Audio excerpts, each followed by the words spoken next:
Greetings, dear ones. Greetings, dear ones.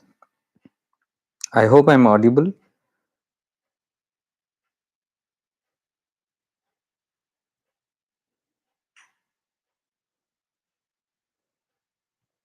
I'd love to have at least a feedback that the voice is clear because I just pinned the mic here.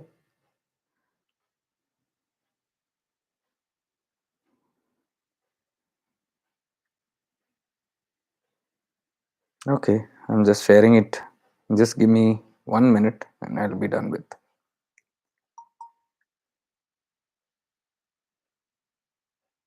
Okay, I'm done.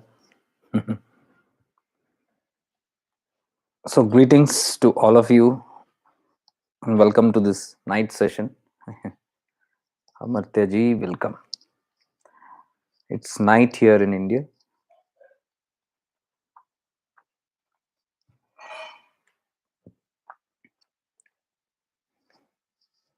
So I thought I'll just keep this live at this hour because both the country people can make use of it. Bhavani, happy to see you too. Akash ji, Anita ji. Anita ji, you are live from Tiruvannamalai. Nice to see you from Tiruvannamalai. Nala ji, welcome this side. Well, I just kept this YouTube also on just in case.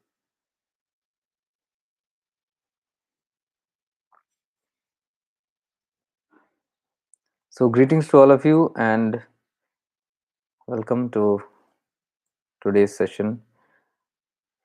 We're just talking about being in the being. Well, I just finished my Pune retreat and just today morning I returned. Vandana ji, welcome. It was a beautiful session. The retreat was very, very beautiful. Welcome, Sanjay ji.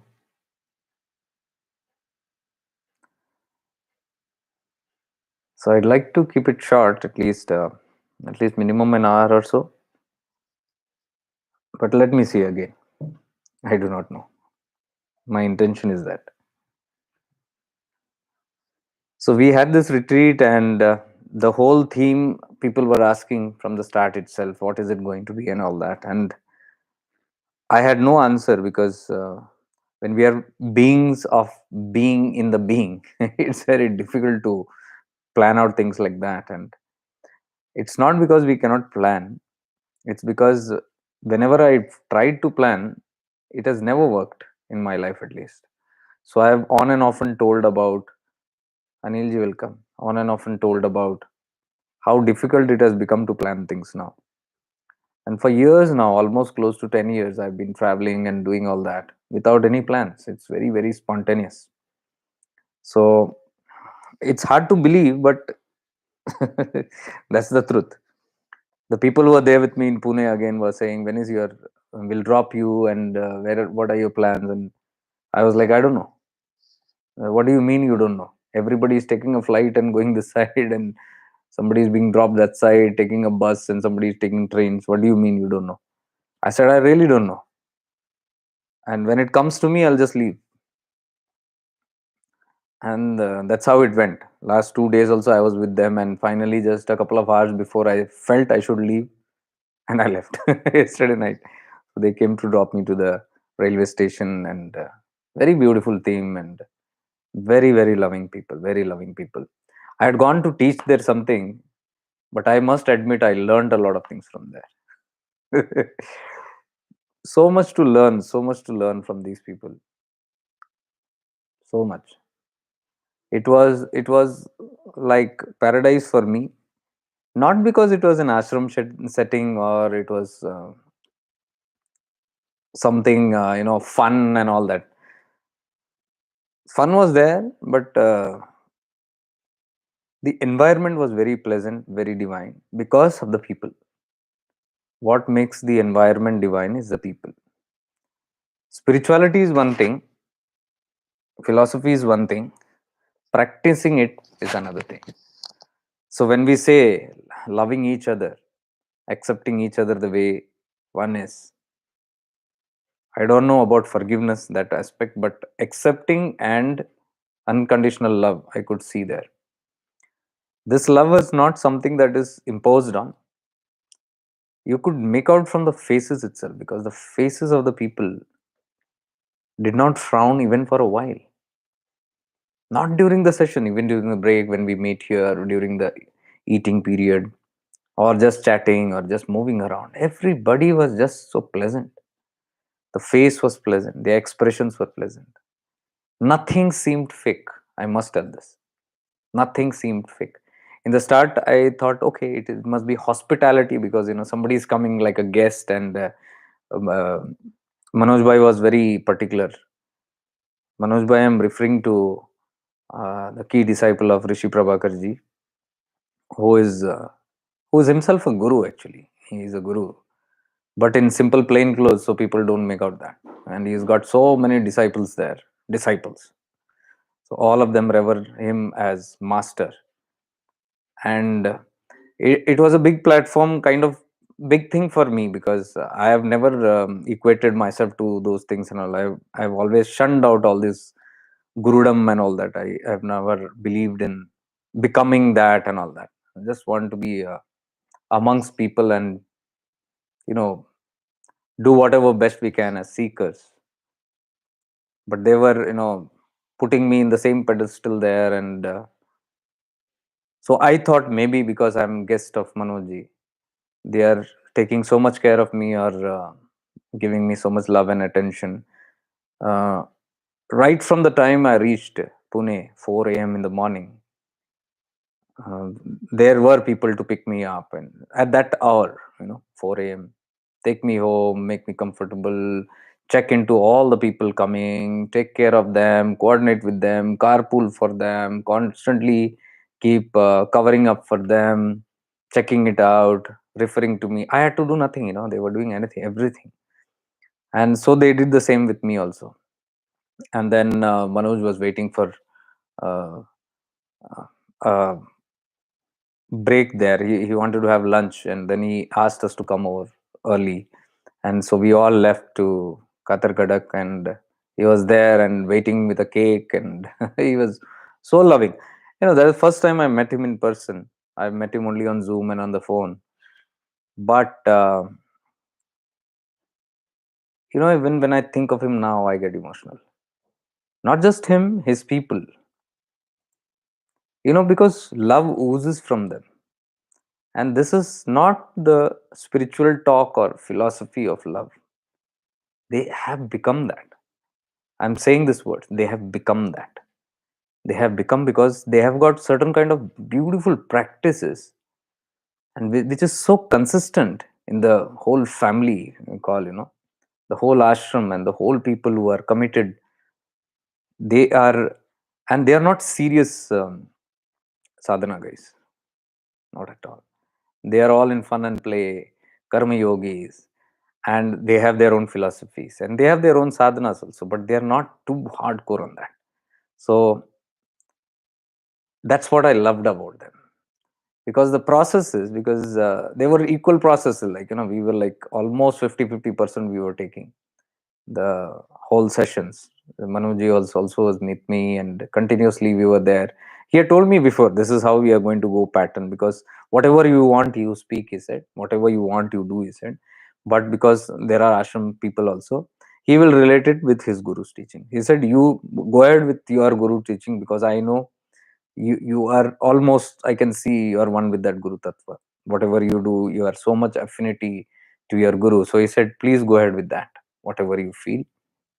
And then I will also relate at the same time what my guru has to say, and so there will be unition. So the word that I used was, wow, this is going to be a nice jugalbandi, and we were all laughing on that. And not a single moment anybody felt alone or different. You can ask the people who are already there. Anita ji was here. Yeah. Thank you, ji, for coming. There were many of my friends also there, and everybody was included. That was the best part. The best part, it was very strange. Everybody felt belonged, welcome, actively participating. Nobody was left behind in any way. Everything was taken care of. And when we met each other, all of them, I mean, they had obviously so much of reverence because all the about avdutas and all that, my two sessions with them, and all they had questions was because I didn't know what to deliver there, because that's what I told them in the first session. I don't know what the consciousness of this room is or the environment is, so I would like everybody to just pick up the mic and tell me, what are you expecting? So in that we saw, at least 60%, 60 to 70% of them wanted to know about avdutas and the tattva there. I said, okay, fine, we'll go there. Of course, the people who already knew from shifting into awareness, I know they had come for deeper sessions. They were looking forward to something very uh, still and peaceful and deep into their awareness, meditative and all that. But then we had to deliver what was there in the maximum, and so all of them were asking for that. So we said, okay, by the end of a few hours, I came to know what has to be delivered. So I went according to that pace, what they were ready for. And it was amazing. Even the first day, we had a deep session, and it was amazing. I didn't know how amazing it is until the next day they took the mic and each were giving the testimonies of what happened to them and how they felt. And there were one or two even spontaneous healings that happened. And that was beautiful when we came to know, okay, even that thing was delivered to them in that manner. Yeah, Tina, welcome. So it was like we never felt it like a retreat or something like that, or somebody. Even I did not feel I belong to a person of the dais there and we are delivering something. It was like a group. We are all in the family and delivering, because Manoj himself is so humble and down to earth. He's one with them, literally one with them. They can speak anything to him, anytime to him. Anybody can meet him, have a word with him, discuss with him. And that is what even my availability was. We were not secluded, though Manoj had given me a different cottage to stay and all. I preferred staying where the other people were staying. He was consistently asking me to, because he wanted to interact with me, but I couldn't because I was there with the other people. So that is how the feeling was. Nobody was feeling elated, or so nobody felt left out or down and all that. So that tattva, what I learned from them was love. That was my takeaway from there: love and humility. And that love, even I mean I've heard of love and all that stuff. Even we have emanated love and received love and all, but this was something different. It was different because whenever each and everyone are talking, it was visible in their eyes. And when somebody is full of love, their face is always enlightened, smiling, blushing. Nobody is serious. And even when they hug, you can feel that hug. It's not like, how we hug, from the side we hug, or just a touch and all that. When they hug, it's literally they hold on to. You can literally feel your heart, each other's heart pounding. And when they hug, I can see their eyes close and big smile on their face. That's the kind of love they emanate. And I was wondering, how is this? I thought it's just one person. Okay, I met this is a loving person. Then I met somebody. Okay, this must be a loving person. Then I met a couple. Oh, lovely, loving couple. And even the couples I met there was, nobody hugged separately. I always had the husband on one side and the wife on one side. They were hugging in this man togetherness. Nobody even there. I don't know if that they developed in a culture or what. I don't know. And they were all so free. Then on the final day, they did some of their processes, and I saw those processes, and those processes were so deep. It was not meditation or not. Simple process. I cannot reveal those things because I was asked not to tell about it, because we don't know how the. One second. I hope the YouTube is running live. Okay. it was a certain process that they did where you had to see the God in other person, and mind blowing, mind blowing. It was about 1 to 2 hours we were there. Of course, we danced and all those things and all, dancing. And I don't know if you have seen those videos, little fun around it. But that was all. The idea was to break down your ego. You know, they didn't tell that, but I could clearly make it out. By the end of the time, it was such hilarious kind of things they asked you to do. Like, you will not want to do otherwise. So I could see that is breaking down of that image and rigidity and all that. And by that process is over, you're so free. And then they get into that godly process where they are looking at each other and seeing God. It's a long process, 1.5 hour it went. And not a single person did not cry. Every person would cry looking at each other. Whenever they were standing with each other, the tears just were flowing. The bhava, that feeling of oneness, the feeling of love. That was amazing. I cannot forget it. And even when I looked at Manoj, he already had tears in his eyes. I am new to the process, but when I looked at him, deep eyes, he was already in full of tears. I burst out weeping. I just held on to him for some time, and I couldn't let go of him. Just weeping.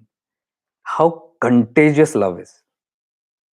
This is the first time I ever witnessed something like this, and maybe it's the divine master's will that this had to be learned very deeply, because I know now what to involve in my life and things like that. And Manoj also was very open, and he was keeping a watch on me, because starting only he announced in the group that Guruji has sent this person to us.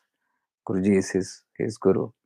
So I am also wanting to learn and catch on something. And by the end of the whole retreat, I realized what I had to learn from him, and he knew what I learned. And by the end of the retreat, he learned what he had to learn, and I know what he learned, and I know what I delivered there. He knows what he delivered there. We both know what we had to catch from each other. It was strange, and we didn't talk a word about it. No words talked about it, but we knew it. So it was very divine setting, because that area itself was full of divinity. And of course, there were presence of great beings there. There were definitely uh, almighty beings there. In 1 or 2 sessions, I made it indirectly also conveyed the message of this there. Even before going there, I had this feeling, strong feeling. And I was asking Manoj, who's there? Who was the one who did tapasya there and all that stuff? And then he mentioned 1 or 2, and most of them, they could not remember the name of the great masters there who did, but it was quite visible, tangible. So that's how the whole session went. Anyway, I'm just briefing on that, because uh, I couldn't hide these things. So it was a very spontaneous shibir. I did not do much. Sorry, retreat. Wrong word. I did not do much of publicity of it and all that thing right from the start. I just gave an information, because that is, I knew very strongly who had to be there will be there. So I need not ask. I never followed up with anyone and all those things. And those who were supposed to be, they were there. And it was a divine process, and it was something purposeful. It was for a meaning. And so by the end of the session, they were all wanting more of such sessions. And I promised I'll come back again, and we will get back together. Of course, we want to just keep it a very closed circuit. We do not want too much of public and all those things. Even in my other retreats also, I do not want public. I do not want the common man to just walk in and out of curiosity come to see and all that. We should be knowing what we are into very clearly. So that's what I said. Even if you have 10 people, 5 people, no problem. We can have a quality time. That's my goal. No publicities and no big gatherings and all that show off and stuff and all. We don't want, because the tattva will go missing. And that is what I wanted to speak in this today's night session. being in the being. So the whole process which we were there, people were asking from the start what it is going to be. I said, I don't know. Then Manoj was open. Okay, let's have it spontaneous. Whatever comes, let it go that way. And then even on the same day, we didn't know. Like Manoj and me were walking to the hall and we were again talking. Now what? I said, I don't know. Let's go there. And then it began spontaneous. Then we came to know, okay, this is the way we should go. So why am I telling you this is? This is being in the being. Being in the being means being in the present moment. Being completely rooted in the present and taking one by one step, not bothering about the next two steps or three steps or even the next step. You are fully rooted in your current step that you keep. And the next step while you keep, while that step becomes your present, you are fully focused or aware in that. So that's how, I don't say I'm perfect in that, but I can see a large extent my life revolves around that.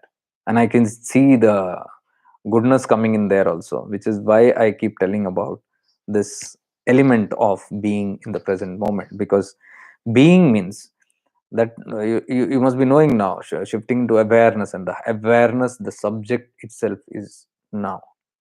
Being aware is in the now.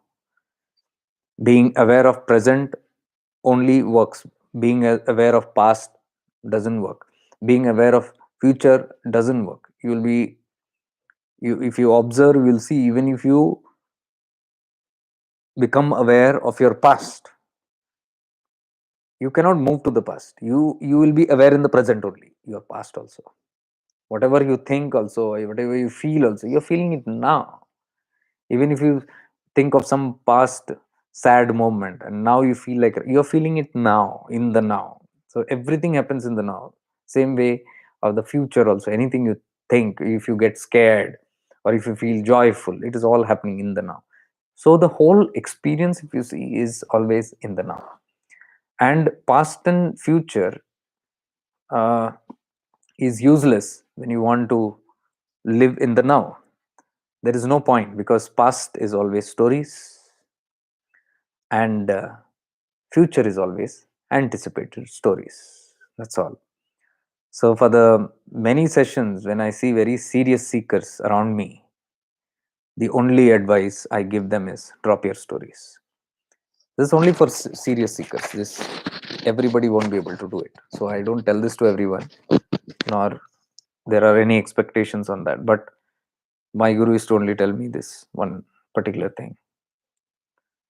If you want to move towards self-realization, drop all stories. And he used to simply say, the day you drop all your stories, the day you have no more story to tell, you are self-realized. What does this mean? No stories. Anything from the past, anything about the future, when you're talking, you are no more in the present. You have even drifted out of awareness. Because awareness itself, if you would have become aware, the stories will drop then and there. That's the catch. If you start telling some story, and the moment you become aware, you shift into awareness, you will come in the now and the story will drop. Because in the now is where you are, your breath in the now, your surrounding in the now, your happening in the now, your life in the now, your presence in the now is what matters. And when you're talking about any story, you are no more in the present. Means you are now not in awareness. As simple as that. I tell this to only very serious seekers, because it's otherwise I find it very difficult, that people find it very difficult to drop stories. Stories is what keeps us not in the being. What prevents you from the being is the stories. What are these stories? Stories can be anything.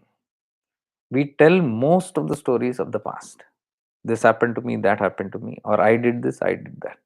Stories of victimization, it will be either, or stories of some achievement, great achievement. Both these boost the ego. Both of these. If you have observed, I have never talked anything about killing the ego, or your ego is doing this. I never talk about these things. That it's your ego, you got to drop your ego. Foolish to say that, at least in the current stage. But as you proceed deeper and deeper, you'll become aware that it is this ego that stops us from unwinding and being completely in the present. It's just the ego is the barrier. And what is this ego? This ego is made up of all stories, because this ego has a personality. This ego has an individuality. Listen carefully if you want to understand this very deeply, especially the seekers of who are moving, love to move towards liberation. Liberation of what? I'm not talking about moksha and all that. Liberation means liberated from all these clutches that you have in your mind, in your being, in your understanding. Liberated means free, living mukta, jivan mukta. In the living only, you are free from all these clutches, which otherwise does not keep you peaceful. It keeps you always restless. What is that? The stories. Stories are coming from the ego self. What is the ego self? The personality, the identity, the individuality. I carry something, some understanding about myself. Who am I? Who am I? Who am I? Who are you? Who am I? Who am I? Check it out. Who am I? If you observe, I'm not talking about Ramana Tattva, that is just a philosophy. Ramana says, who am I? So we all philosophize, okay, let me sit and see, who am I? Who am I? Who am I? Even while we are doing the practice, we will come to know who am I, we end up in this false I. Like, one beautiful thing happened. Manoj's daughter is there, a young teenager. Very little, but her consciousness is much expanded, very expanded. So she's there in all the process, very active, lively girl. She's a very creative. She's a good dancer. She's a good singer. She's a good actor. She produces her music and all that stuff. She was there and very lively. But she has this deep, deep, deep, deep craving towards the eternal truths. So every time she met me, she was asking only about Avdutas. Who's this Avduta? Who's that Avduta? Why do Avdutas live this way? Why is their nature that way? Why are they looking very cranky? Why do they look very shabby? Why are they ugly? And what is their nature? All these kind of deep, deep questions. And I was very happily answering her because I have never seen any teenager asking me about mystics.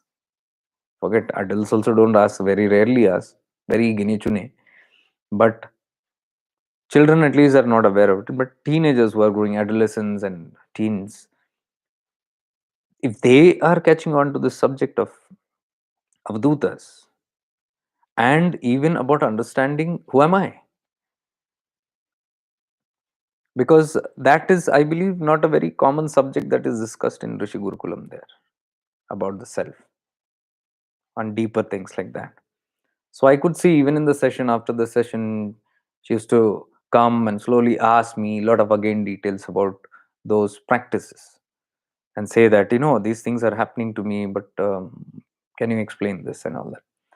So how much ever I tried, the time was less to individually give it to people there. So what happened when we last were leaving on the last day? Next morning, 4 o'clock, we were supposed to all leave from there, and at 10 o'clock, I get a call from Manu saying that, are you awake? I said, yeah, I was just going to sleep. So the ashram, he lives on top of that hill. So we were on the down part of the hill. So he said, if you're free, we'll come for 5 minutes. Me and my daughter want to come. And she took the phone and said, I had to ask you, these things remain incomplete. Why didn't you come? I said, you come over then. Okay, 5 minutes, they said, and they came. I think for around 2 hours they were there.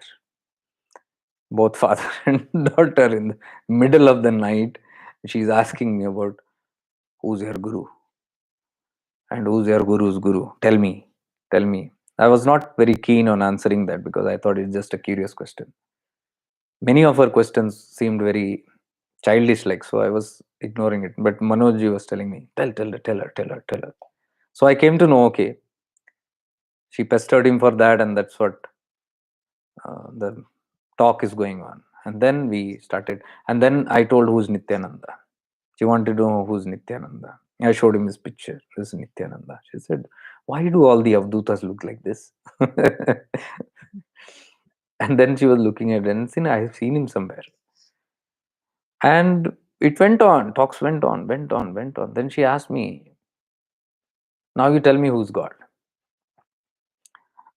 So to a teenager, how to tell who's God? I mean, teenagers never ask these kind of questions about God at least. And here's somebody asking about God. And she very well knew God is not in the idol. God is not in that murti. God is not in the picture. That was very clear. So she said, if not this, then where and who's God? Because in one of the session, they asked me to sing something, and all I said was, "Wahi Khuda hai. कोई तो है जो निज़ाम हस्ती चला रहा है, वही खुदा है. दिखाई भी दे और जो ना भी दिखाई दे, वही खुदा है." So he can be seen, he cannot be seen. See, those things were churning in her mind. The morning we had done that session, so it was churning in her mind, and she had no rest. In the midnight, we were talking about who's God. Then I had to explain some concepts and understand. Then I was talking about the self, because self is a part of God. That whatever that God consciousness is there, we are sparks of that. If that is Paramatman, we are the Atman. So I was giving example of the whole light, and then if the light explodes, what happened? It split into 7 billion people. The sparks. Every spark is an Atman. So I was going and explaining on that manner. And while talking, she could not get it. So she was saying, no, but where is that Atman in me? So I said, you are not what you think you are. You are not this body, you are not this mind. Then I asked her, then who are you? She said, I am me. Who me? She said, her name is Vedosi. She said, I am this Vedosi. This hand is me. This leg is me. This body is me. He's so honest, honestly, because that strong false I identification with the personality. And here is someone who was telling, this is me. This body is me. We philosophy, we tell you are not the body, you are not the mind. But here is someone telling, this is me, the body, because she was very honest. Because she couldn't identify, how am I separate from this? Where is the Atman and all that? She said, this is me. Then I started telling, no, you are not that actually, what you think, You're not the mind also, you're not. She said, blah, I know all that stuff. That's intellectual stuff, I know that. You tell me, where am I in this? Why am I sharing this with you? This should be the inquisitiveness. To that extent, the seeking should be to find out that burning desire. Like, even at midnight, I want to wake somebody up and I want to know this now. Preeti is another such person. My friend whom we met in Tiruvannamalai, and due to whom the whole program happened. So this all happened on Arunachala foothill only, the decisions. And then Manoj also, when he called me, it was on, I was on the foothill only of Arunachala and in front of Topiamma. And that is when all these things discussed and it happened. So I knew it is something divine coming from there. So this girl also, Preeti, is also very inquisitive, very, very, very, very inquisitive. If this is not that, if that is not this, this is how, and this is my experience, this is what is happening, how is this and how is that. Yes, there shouldn't be so much of logic, but yes, at the same time, it's good that there are these burning questions. These burning questions lead you to seeking, intense seeking. What I said, mumukshatva, is one of the quality. If you want to get this higher, deeper wisdom, you must have this mumukshatva, intense seeking for liberation. And you're not ready to settle for anything less. That should be the intensity. So then the universe starts supplying that material to you. If that is very intense, it shall happen. The answers will come. or the mediums will come who will give you that answer. The books will come, the people will come, the experiences will come, the sharings will come. All those things will just walk into your space. But what is the prerequisite? Seeking, intense seeking. So, and honesty, like this girl I'm telling you, complete honesty. So when we are discussing, she's not just taking, listening, okay, yeah, I'm not the body, I'm not this. She's telling, I cannot get this feeling, how I'm not this body. I don't feel, I feel I'm the mind, I feel I'm the body. So then I told her certain practices to do. While you go to sleep, you do in this manner, and with this feeling, and you'll start getting slowly, slowly, slowly, slowly this awareness of that you're not the body. So that much also, if you start getting, then the further journey will intensify.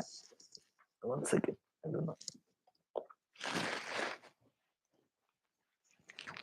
Yeah. I was seeing a very nice quote that is coming in this same.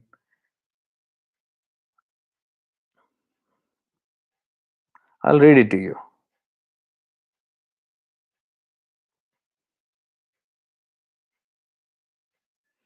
Ramana Maharshi's.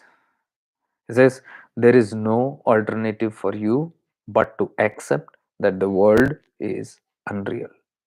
If you are seeking the truth and truth alone. What does he say? He says, there is no other alternative for you but to accept that the world is unreal. If you are seeking the truth and truth alone. So, seekers of truth, that is why I always put this word, seekers of truth and light. Seekers of truth means you want to know the truth, deep truth. And to know the truth, I am first honest with myself. Very, very honest and truthful to myself. So he says, if you are seeking the truth and truth alone, there is no other alternative but for you but to accept the world as unreal. That is the first step.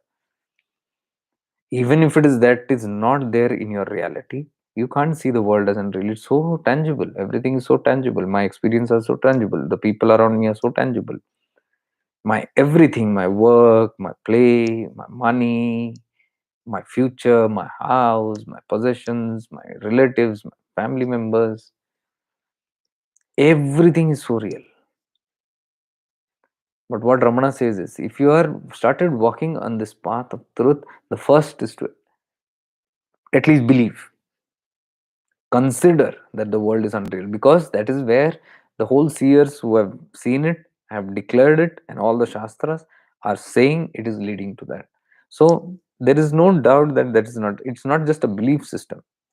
If it was a belief system, it would have come from one group or one person or so. No, the entire Sanatan, the entire deep aspects of so many religions, also multiple religions, also speak about this only, the eternal truth that you are not the body, you are not the mind, and that you don't die.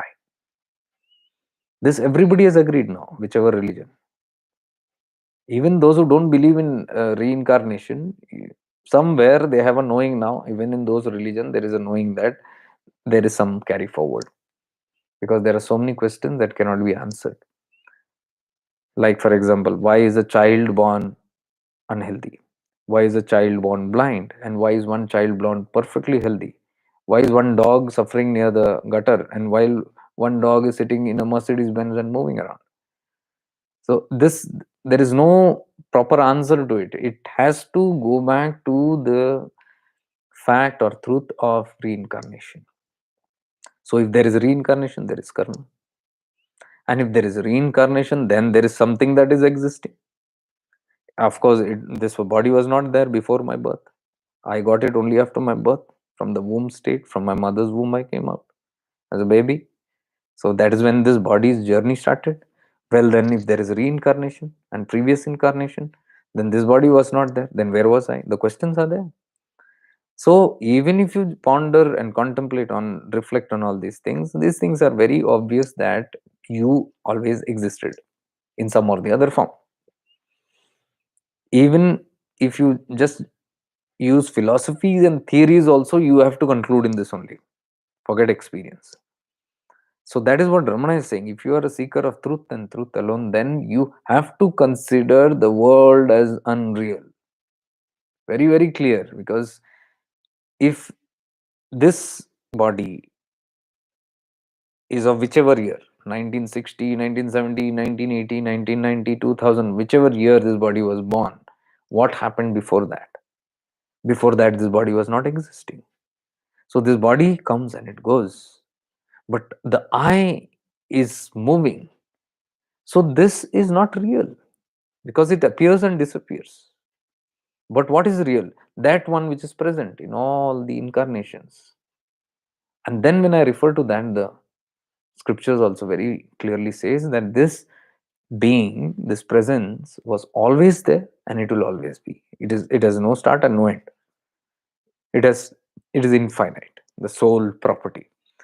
So if it is infinite, that is all the tattvas, where that is where the tattvas begin. So when we investigate, this has to seep in very deeply into us if we want to be in the being. I am talking with the subject of why can't we, what prevents us from being in the being. This is what prevents. This firmness which is not there.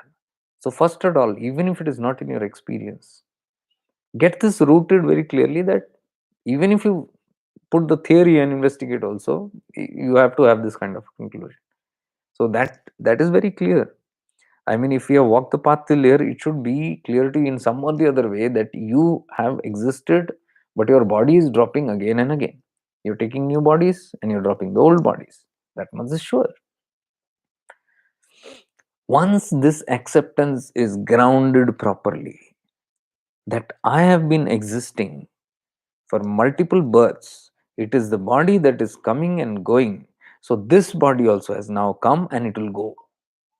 So even if this goes, the me, the presence is still there. That presence moves on to the next body.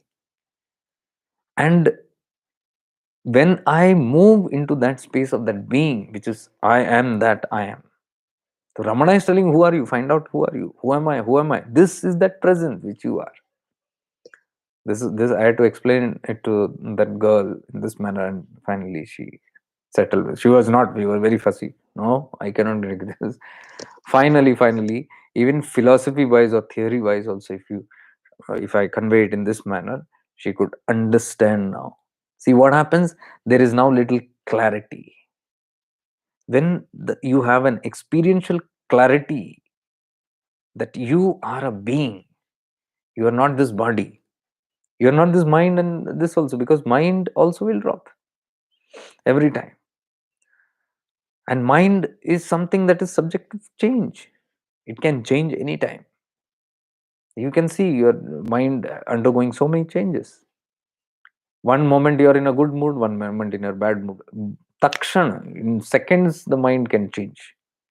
The content of the mind can change. The mind is very chanchal. It cannot settle with one thing. It is always changing. Always changing. So what is changing is not permanent. It's not real. It's coming and going, coming and going. How can the mind be real? If you observe and trust, if you check your own mind, you cannot trust your own mind itself.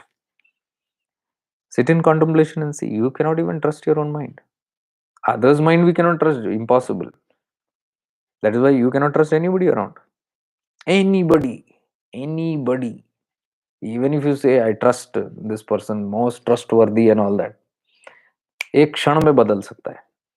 One incident changes, the perceptions can change, the whole ideology can change, the outlook can change, and thus the mind will change. Rather, it is vice versa, because the mind changes, the outlook, perspective, everything changes, and the nature changes, the attitude changes. You know, suddenly you can see so many people in your life. Just check it out. How many times have they changed? Has anyone been the same at all times? No, it's changing. So if they are changing, they are not real. Which one is real? You don't know. Personalities change. Which nature you look at people, you can't trust whether this nature is true or that nature is true. One moment they're this, one moment they're that. Because the chanchal, the mind, prakriti is that way. So if the mind is fluctuating and is not at one thing which is permanent and eternal and always there is called real. What is the nature of real? Reality means something that is there at all times, that does not appear, does not disappear, does not have a birth, does not have a death. Because anything worth and death also is impermanent. It's temporary. What is temporary cannot be real. That is the definition of real and unreal. So this I have told many times. And Papaji went to Ramana Maharshi and said that Lord Krishna is playing with me. And Ramana said, no big deal in that. Because he said, are you seeing Lord Krishna right now? He looked aside, no. So it was happening to him sometimes, sometimes appearing, disappearing. So he said, no, now it's not there. Then Ramana simply said, what appears will disappear. And what appears and what disappears cannot be real. Catch that which is real and eternal, that is always there. Yourself. The same thing that I'm saying. The being that you are. That being has never died. Forget the whole janmas. Even in this janma, if you see, as a child you were there. You just have some faint idea as he was 5 years old. 4, 5, 6 years, 8 years. You might have some faint idea of what it is. How you were life. Just think about it. How you were when you were 5 years, 10 years. How were you perceiving life? Joyful, and you could see through your eyes. You had a tiny body, 5 year old, 10 year old. Maybe not a mature body, tiny body, but you were seeing through the eyes, and the world was still the same. The experiencer was still experiencing life.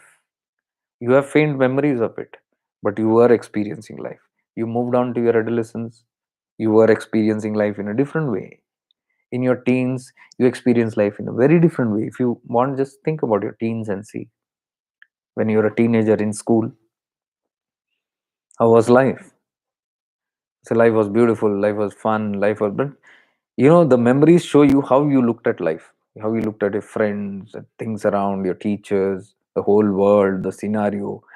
There is someone who's taking the experience of the school days, of the whole thing, whole life. Then even your parents were there, then your reactions were different.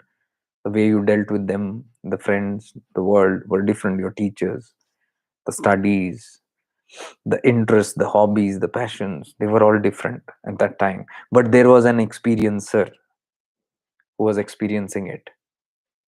And then in the adult life, perhaps you got married, or you are going to get married, or whatever state you are in. You can see the whole thing shifted. Your college days, your education, and passing out, and then perhaps a job or something, then a whole world is different. Now also, if you sit and see, you can feel the whole memory, not memory of the incident. Through the body who was looking, you have that experience. Think about it and see. You as a child, you are going to school. What do you see? The school outside, the teachers outside, the benches there, the ground there, whatever is there.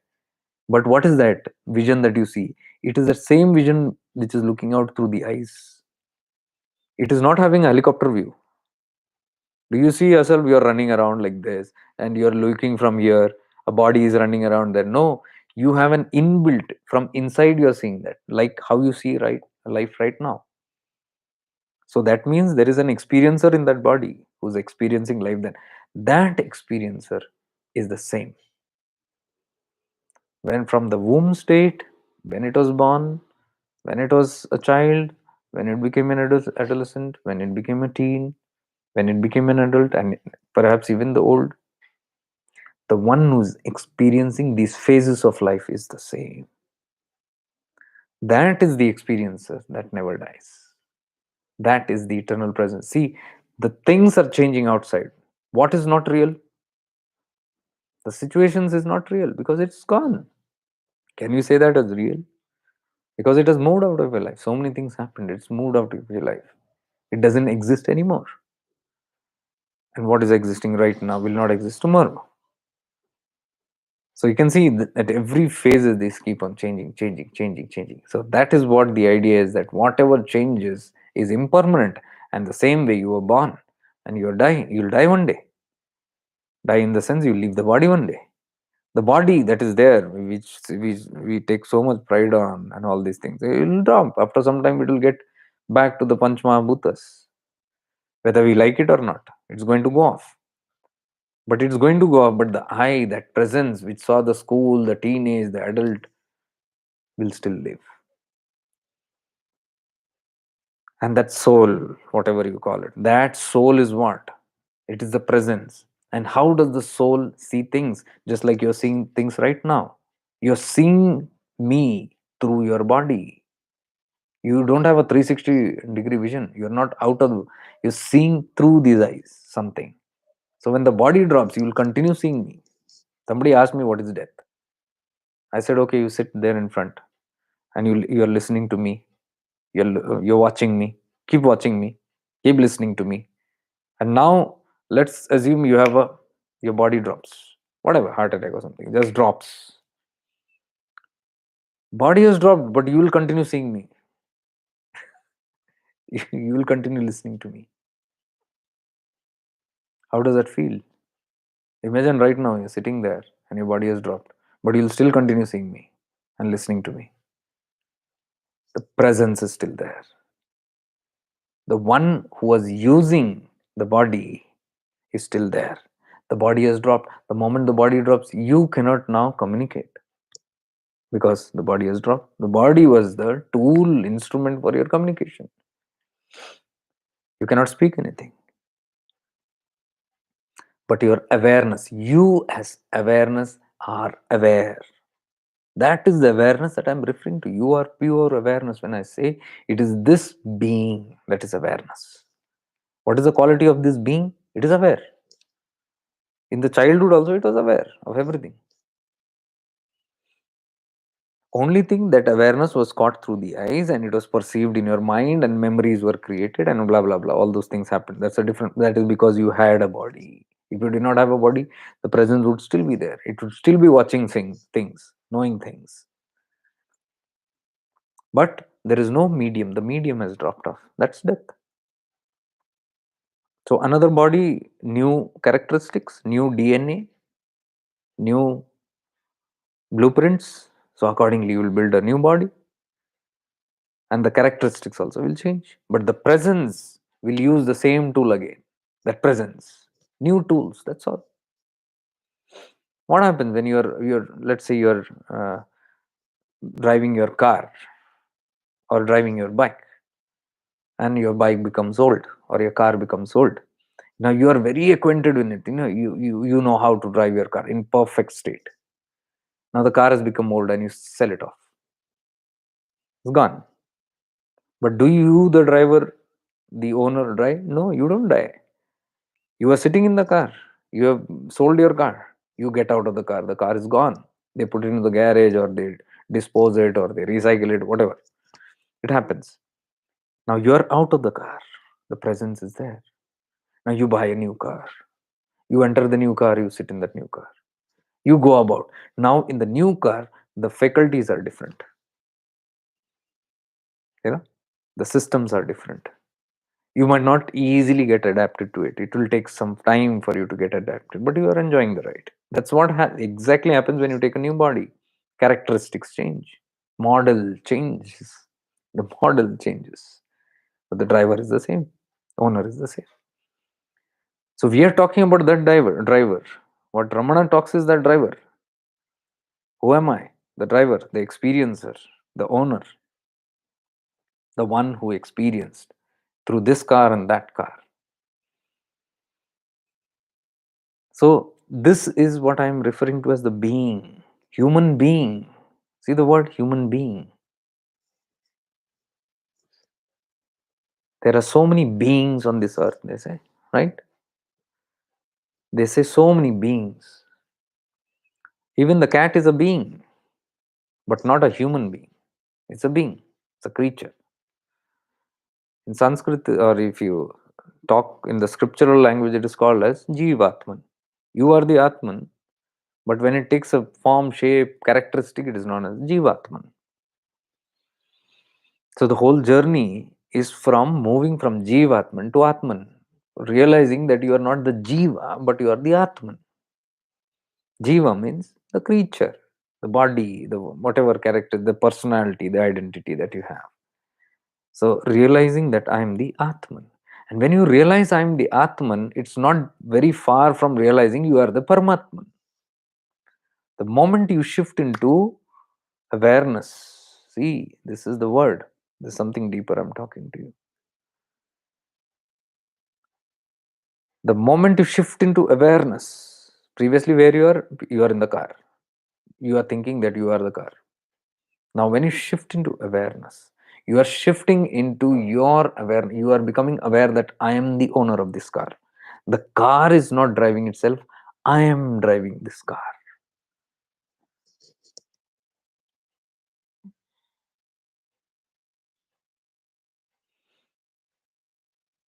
You are not the car, but the car belongs to you. You become aware now. So, why you have become aware? Because your awareness is no more on the car. From the car, it has shifted into the driver, the owner. So that's shifting into this awareness. You are pure awareness. You shift into your awareness. So you become aware that I am this being. I am this self, this presence. And the moment you become aware consistently and very strongly that I am this self, that is called self-realization. Very simple. And when you realize that you are the self, you are the Atman, the day that is very strong, you'll know that Atman is nothing but the ansh of the Paramatman, a part of the Paramatman, because all the qualities of that Atman is so pure. The moment you become aware of the pure, divine, godly quality you are, you will know that it's not a godly quality, you are God itself. And when that is realized, I am God itself, that is known as Aham Brahmasmi, I am the Brahman, I am the creator itself, I am that, I am. I am that. I am. You know what is I am? You know what is I am that I am? You, the being, the presence, when you are fully aware of your presence, you know that the presence is I am. I am means the present tense. Means I am this awareness. I am nothing else but I am. I am in my I amness. The presentness, the presence. So when you are in that presence, that is known as I am. Now, just like you, I am, the higher tattva, the param tattva is also in that state of I am, the Shiva tattva. If you have seen my videos previously on Satchidananda, you will come to know that Sat, the Sat Purusha is always in that I am sense. The presence of I am. It's just present. It is pure awareness. God is pure awareness. This is what I told that little girl. This God is I am pure awareness. It is just a witness and it's just aware that it is there, nothing, no other function. So that's the godly function. That's the tattva of God, the Shiva tattva. That is what the God also is conscious and feeling. And because we are an ansh of that, we are just a spark of that, we have the same quality. That is why I referred when I realize I am this being, this presence. I am in my I amness. Which I amness? The same quality that that one is. I am. That one also is in I am state. Now I realize I am also that presence. So I also come into that I am state. I realize that I am not the jiva, but I am the Atma. And the day I realize that I am my presence. And the day I realize I am not different from the Paramatman, I say, I am that I am. Are you getting it? Are you getting this clear? Because otherwise it's just a theory. I am that I am, I am that I am, I am that I am. That being is in that I am presence. It already knows. It knows, but I don't know. Due to my ignorance, due to my ego self, I think I am something else. I am the body, I am the mind. But the day I realize I am not the jiva, I'm not the car, but I'm the owner. I'm the experiencer. I'm the being that is present fully here in the moment, just aware of everything. I am that I am. There also there is an I am. I'm just saying there because just for referencing, it is not there somewhere up there. That I amness is there everywhere. The final Param Tattva is there everywhere. So we just merge into that. That is that oneness, Advaita, omnipresence, all that we call. That's how it goes. So, and why am I not able to be in that being? What is being? This presence. Just this presence, that's all. This knowing that I am, that's all. Nothing more, nothing less. Mark my words. Note this very carefully. Nothing less, nothing more. Only the knowing that I am. Nothing else. Not even the thought that I am not this body. That's not the Atman, mind you.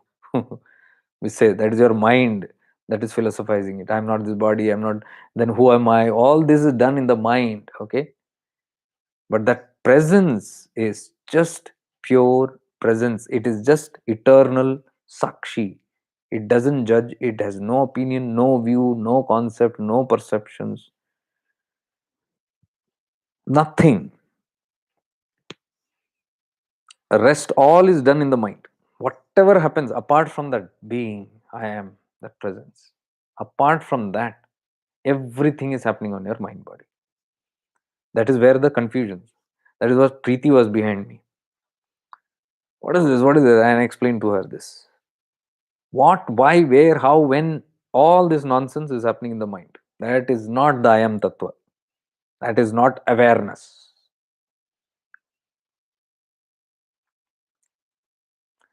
Awareness is, and how do we enter into that zone? It's not so easy to get in there.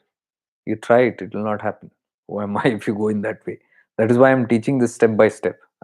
I'm doing this small short courses and all that, so that one by one, we have one at a time realizations of who I am and who I am not. Then it becomes easy little more to probe further. If you directly go into who am I, very difficult. Because first there has to be agreement and acceptance of certain things clearly, in clarity. Like what Ramanath says, if you are a seeker of truth and truth alone, then you will have, there is no other way, he says. He says there is no option only left. I'll read it again. If you are seeking the truth and truth alone, there is no other alternative for you but to accept the world as unreal. See, these are steps to getting this grounded. Okay, directly you cannot go into I am who I am and I am not this body. You might go on parroting it, but no experience will happen. So for the first thing, if you understand this video, that if you have been from the start, you will get what I'm trying to say. First is this realization that everything is untrue, because only when you start, even if you don't have an experience, but start looking at thing, everything you look at it with deep awareness, you'll come to know it is untrue. You look at someone in a relationship, for example, because relationship are the biggest challenge. Attachments, more maya, my father, my mother, my brother, my sister, my husband, my wife, my girlfriend, my boyfriend, my child, my daughter, my son, my grandson, all these are deep attachments.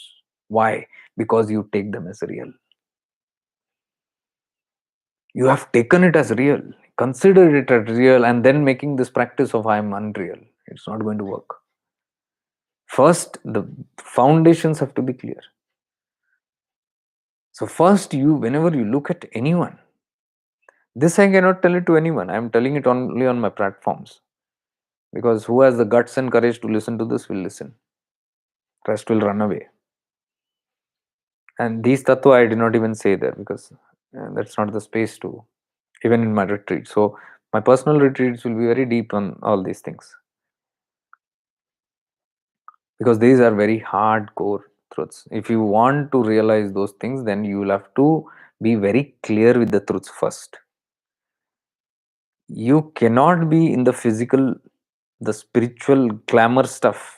It is so nonsense, I'm telling you. It's utter nonsense. It's vipreet hai wo. I can vouch, I can vouch that nothing will happen. Challenge and show me one liberated being who is in the glamour spirituality and liberated. Show me from history, show me in the present tense, or show me some anticipated being such like that. Show me one person who is expected to be something like that, liberated in the future, who is living in the glamour spirituality. All the glamour talks. Because glamour spirituality gives you more and more identification with your body, mind, and feelings. It glues you more to the Maya. You look at all the glamour means what? First of all, glamour means the first thing that is unreal. It glitters, does not exist. Maya is glamour. Glamour is Maya. That's why I use this hardcore word glamour spirituality. So let those who are stuck in it and who are happy with it and who are masking it, remain it. But it's not going to liberate anybody. We are making fools out of ourselves, and if we teach this to others, we are making others also fools. Fools teaching fools. Now, I'm not being judgmental and all, but I'm giving you clarity. You should know what you are really into, because you are otherwise pulling two ends in different directions and getting stressed out and saying nothing is working. Common sense it is. The pull should be always in one direction, then you can win. Even the tug of war is going on with rope pulling. Who wins? Whoever is stronger. So Maya Jagat is one. Maya, glamour, if it is stronger, it will pull you into the samsara. Simple as that. But if the pull is otherwise is stronger, opposite of Maya, out of Maya, ejecting out of Maya, then you are out of samsara. You see, being in the samsara and being liberated, you need some common sense basics first. Because whenever I meet, they give me a good lecture. They think I'm giving a lecture, so they sit and lecture with me, telling that no, our spirituality is something like you be in the world and be out of it. I said, where are you out of it? Where are you out of it? Whoever gives this big boasting that they are in the worldly, and we have been told, and this is the way we got to be in the world. We cannot run out of the world. Blah blah blah blah. That's all fine, good philosophy and theory. But now let us come to the ground root. So you say you are in the world and you are going to be a Jivan Mukta. Tell me first, what are you mukt of? What are you mukt of? What are you free of? You are heading towards that direction. Okay, what have you become mukt of till now? Let's go that way. These are deep contemplations. And it's not funny. Otherwise, life will become funny. Whole life will be just funny only. It's like clowns. We become clowns. I mean it. If you ask any person who's into this nonsense philosophy of I am in the world, and that is true, that is what even Lord Krishna said, but the basics are there, where Lord Krishna instilled a lot of vairagya. Being in the world means you are in the world doing your karma. You are a karma yogi, but you are a vairagi at the same time. You have surrendered all the action. You have surrendered the doership. Only then you can be a vairagi while in the sansar, and a sansari also at the same time. So to be Jivan Mukta, you cannot be the doer. And all the people who philosophize this to me are completely in the doership. And they don't even realize what they're talking. And they say it's some high teachings. Teachings are all good, but how much have we digested and assimilated it? And then we go and teach it to our family. Nonsense. Our children, our People who look upon us for wisdom, we go and tell them all this nonsense. And they also get stuck because half knowledge, baked knowledge, half baked knowledge. Experiential wisdom nahi hai. ज्ञान, transfer of ज्ञान, somebody take it from there, pass it down here. Meaning किसी को पता नहीं. So these things are very important. If we are looking for being in the being and all that stuff, then you got to be very, very, very discreet about all these things. How much are you stuck in the Maya first? How much are you taking everything for real? When you look at your family members, do you even get a fraction of things that this is unreal, this person is unreal? If you don't get that, forget this teaching. Being in the world and blah blah blah. You will always be in the world only.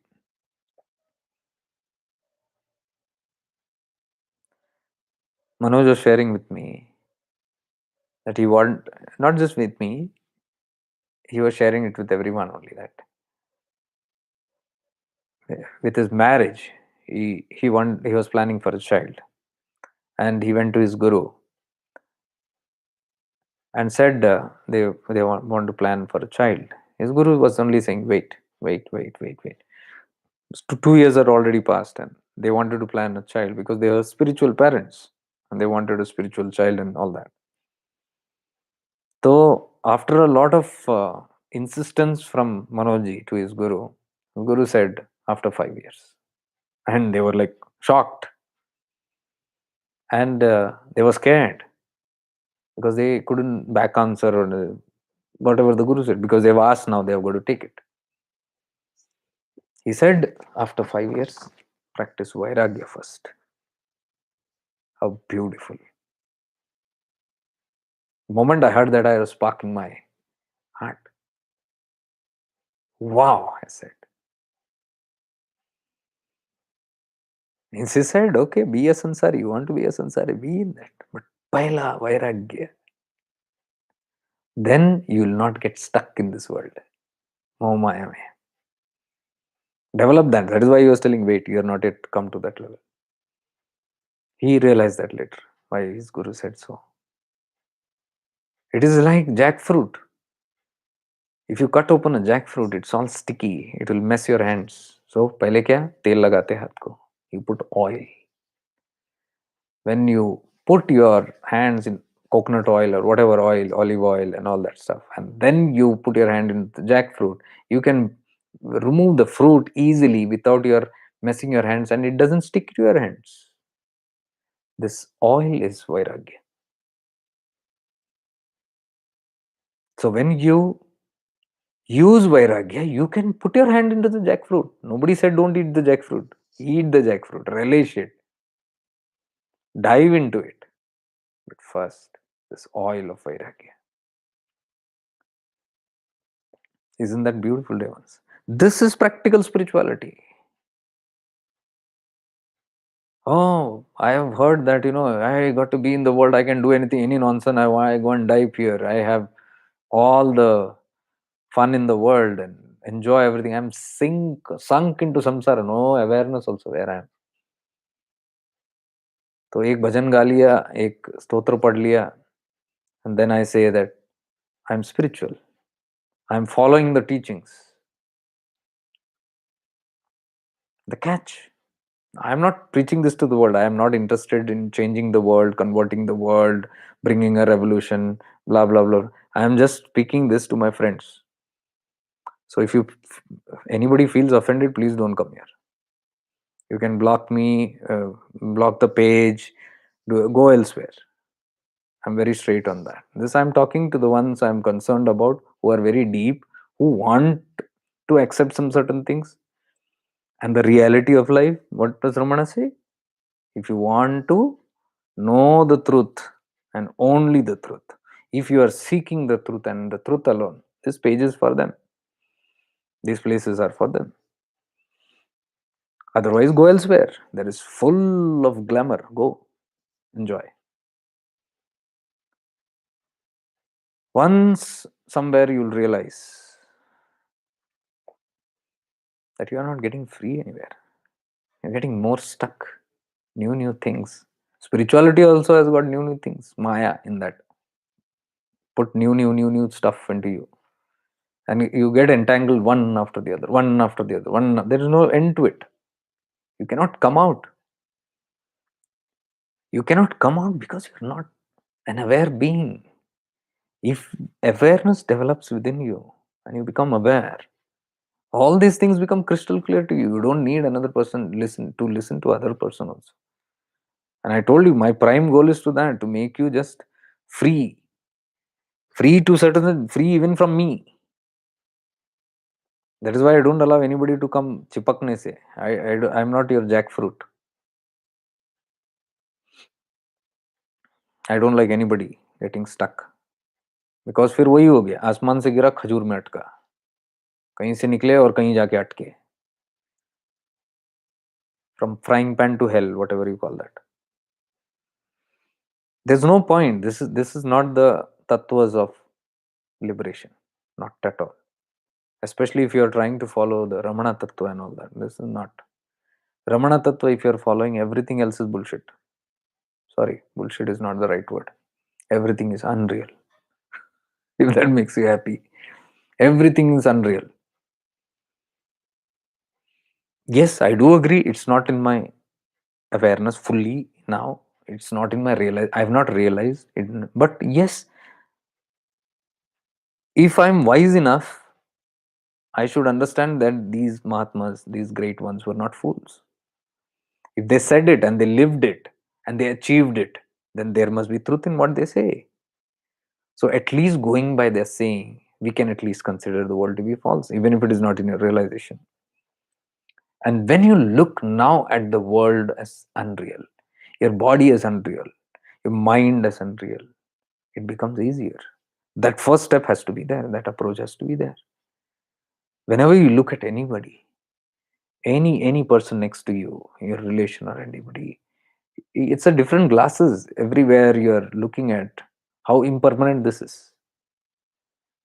So when you look at any relationship also, that moh maya of any father, mother, brother, any kind of relation, you, if you're constantly looking through the eyes of this is not real, this is not permanent, this is not going to be with me permanently, I'm not going to be with this one permanently. If you live in that realization, you are applying oil already. Now, because I told you apply oil of vairagya, you might ask me how can I do that? This is the way. You begin with this one tattva, you are adding on new things, and it's very serious. Liberation is about shedding, offloading. It's not about holding. And in the glamour spirituality, what do you see?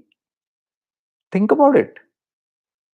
Just sit for a while and contemplate and see what in the glamour spirituality happens. Adding on, holding on, one more new thing to learn. And here we are in the process of unlearning, because everything has to be given up. Because we have hold it up, we have developed a personality. That ego in the spiritual, in the worldly world, when we are living, we have holding on a lot of things, and then I make myself a so and so man or a woman. I have this job, I have this title, I have this position in life, in the status in the society, I have this much of possessions, I am a father, I'm a mother, I'm everything. See, we have hold it on one by one. When you were born, you never came with all this. When you were born, you had the only one identity, that you are a baby. And that too you are not aware. You only had the identity that you are a son or a daughter, isn't it? But you are not even aware that you are a son and daughter. It took some while for the Maya Jagat, that is your parents and the society, to train you that you are XYZ. You are not the Atman, you are your mind, you are your body. They trained you. How? By giving you a nice name and a nickname, and started calling you by that. So now you who are free, born free, the child born free, now it's listening all the time. I'm Lillu, Pintu, Chintu, Buttu, Bantu, and it identifies. I'm Bunty,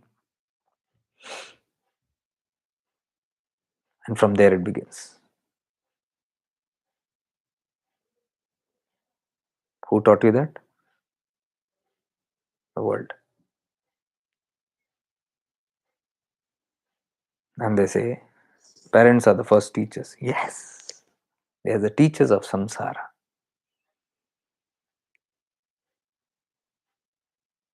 They teach you samsara. Unless they are realized beings, they cannot teach you that you are the Atman. If they belong to the samsara, they will teach you samsara. That's how we beget each another. That's how the population of ignorance increases. Simple as that. And then you continue in your school. There it is enforced. Things are more enforced. You are so and so. You are this. You're even something like, oh, you are a clever boy or a girl, or you are a dumbo. Then when the world starts enforcing that you are a dumbo, you believe you are a dumbo. You are a good for nothing. You are a good for nothing. How can that be? You are Atman. Let me read that completely.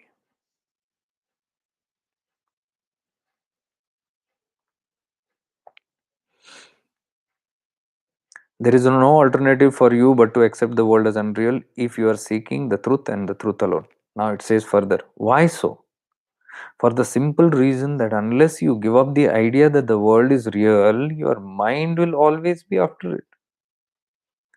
If you take the appearance to be real, you will never know the real itself, although it is the real alone that exists.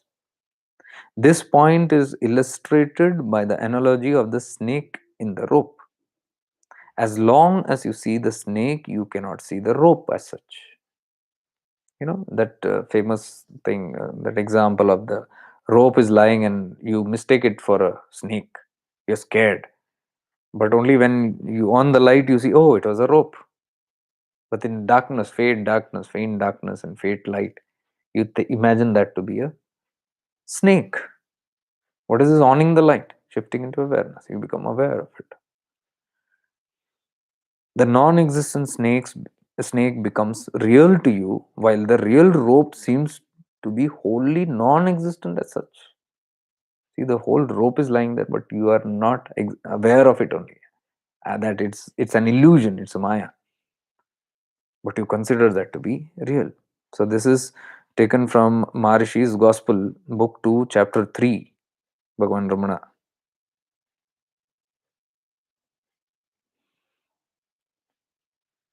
And luckily, see, what I'm speaking here, it's going exactly with the same, because just while before taking the session only, I got this thing and I said, this is a nice word. Let me just take. And we are revolving around the same. So probably this is what it's meant to be. This tattva is suppose what we have got to contemplate. So you can contemplate more on this. If you want to make the journey a little more easier, don't go directly into the self and I am that and trying to find out where is myself and close my eyes and sit and trying to. It might be a little difficult, but if you steep into this, if you step one little by little into this, first with the awareness of all these things, seeing things as unreal first, the first step is that seeing things as unreal, because it says if you don't, for the simple reason that unless you give up the idea that the world is real, your mind will be always after it. Glamour spirituality. Why I call this glamour spirituality? Because there is no awareness in it. How can you run behind things without even having the awareness that it's not real? And if it is not real and permanent, what is the need to pursue and chase it? First of all,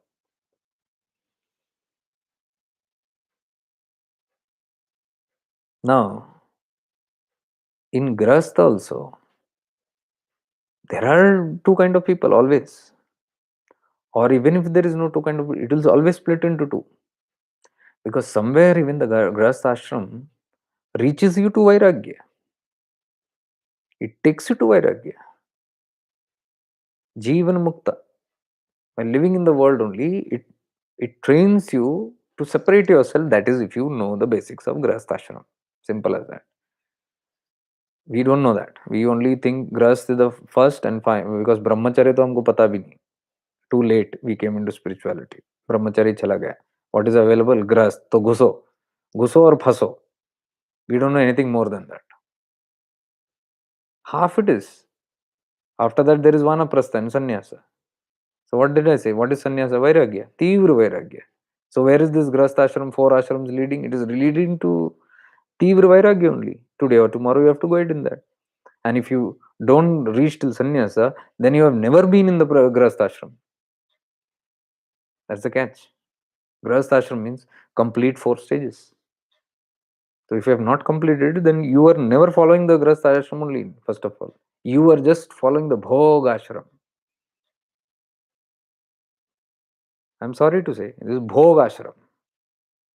When you are only in the world, completely engrossed, लिप्त होके उसके अंदर ही, there is no awareness that this is unreal. इतना सा भी वैराग्य नहीं. वैराग्य बोले तो नहीं, हमें संन्यास नहीं लेना है, हमको बोला गया है, हमको ये सब दुनिया छोड़ना नहीं है हमको.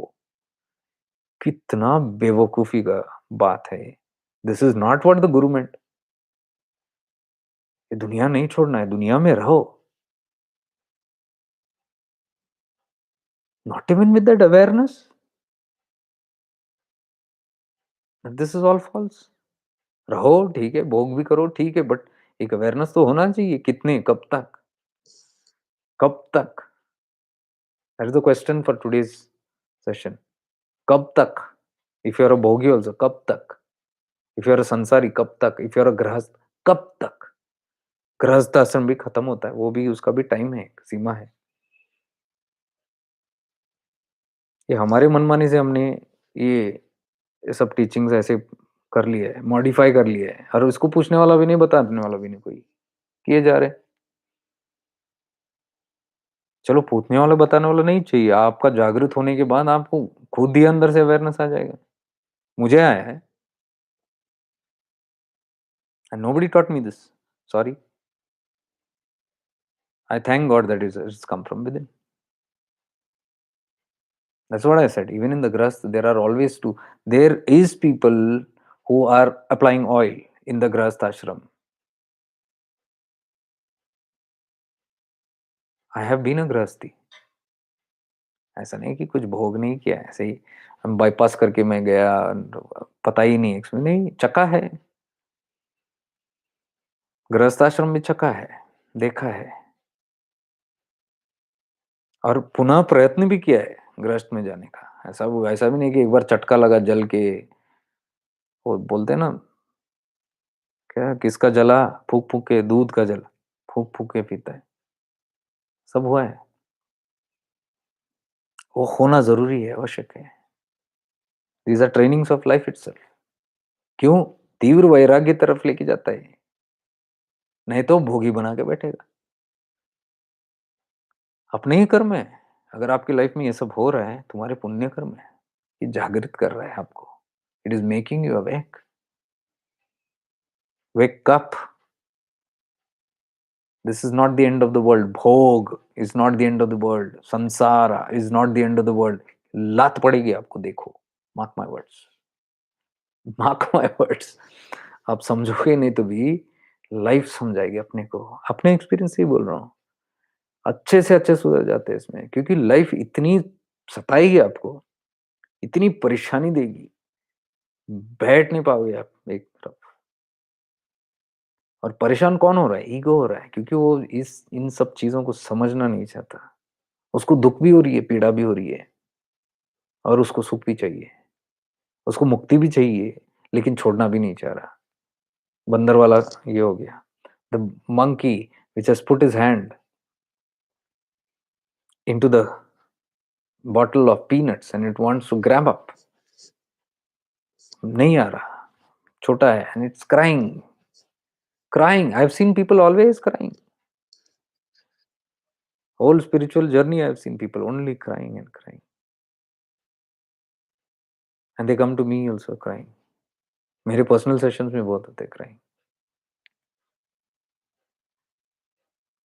मैं पिघलता नहीं हूँ किसी को भी टीयर्स देके. वो टीयर्स देके पिघलने एक अलग बात है. seeing somebody very helpless and ignorant people when they cry, दया आती है, खराब लगता है। पता नहीं है, बंदर जब खींचने की कोशिश कर रहा है, it's trying to pull out the peanuts and it's bleeding and it's crying, it doesn't know this फंडा, instinctively it's trying to pull out. But if you tell the monkey that this is the problem, leave, but still मुट्ठी ऐसे ही पकड़ के खींचने की कोशिश कर रहा है और दर्द हो रहा है और रोए जा रहा है, तो मुझे दया नहीं आती है, हंसी आती है। सत्य बोल रहा हूँ। आई स्माइल फ्रॉम विद इन। और लोग बोलते हैं ये कठोर है, समझता नहीं है। समझ तो तुम नहीं रहे हो, अपनी ही हालत को जान नहीं पा रहे हो। You just have to become aware of what you are doing. Glamour spirituality has not taught you these things, but your awareness within, from within, all these things are there. It can teach you. Spirituality teaches us everything, but it doesn't teach us the basics of where you are going. कहाँ अंत होने वाला है, पीड़ा किससे होती है, मैंने कभी सुना नहीं है स्पिरिचुअलिटी में ऐसे कॉमनली सुनते हुए, बेटा ये सब दर्द होता है, इसमें सब, इसमें हाथ मत डालो, या रहे हो तो भी निकलो, संसार से निकलो। ये पीड़ा देते रहेगी कब तक, जब तक तुम संभल नहीं जाओगे, समझ नहीं जाओगे। सुना ना के बराबर मैंने सुना है दुनिया में स्पिरिचुअलिटी, इसलिए मैंने स्पिरिचुअलिटी छोड़ दी है। I have quit spirituality, I am not a spiritual person any more, I am an awake person. I call myself as awake person, aware person, person of awareness. नहीं चाहिए ये भी title spiritual वाला, ढोंग है सब, ढोंग चलता है, ढोंग बिकता है यहाँ। Why am I saying this very sternly? Because we are caught up. We are going against, we are going the opposite way.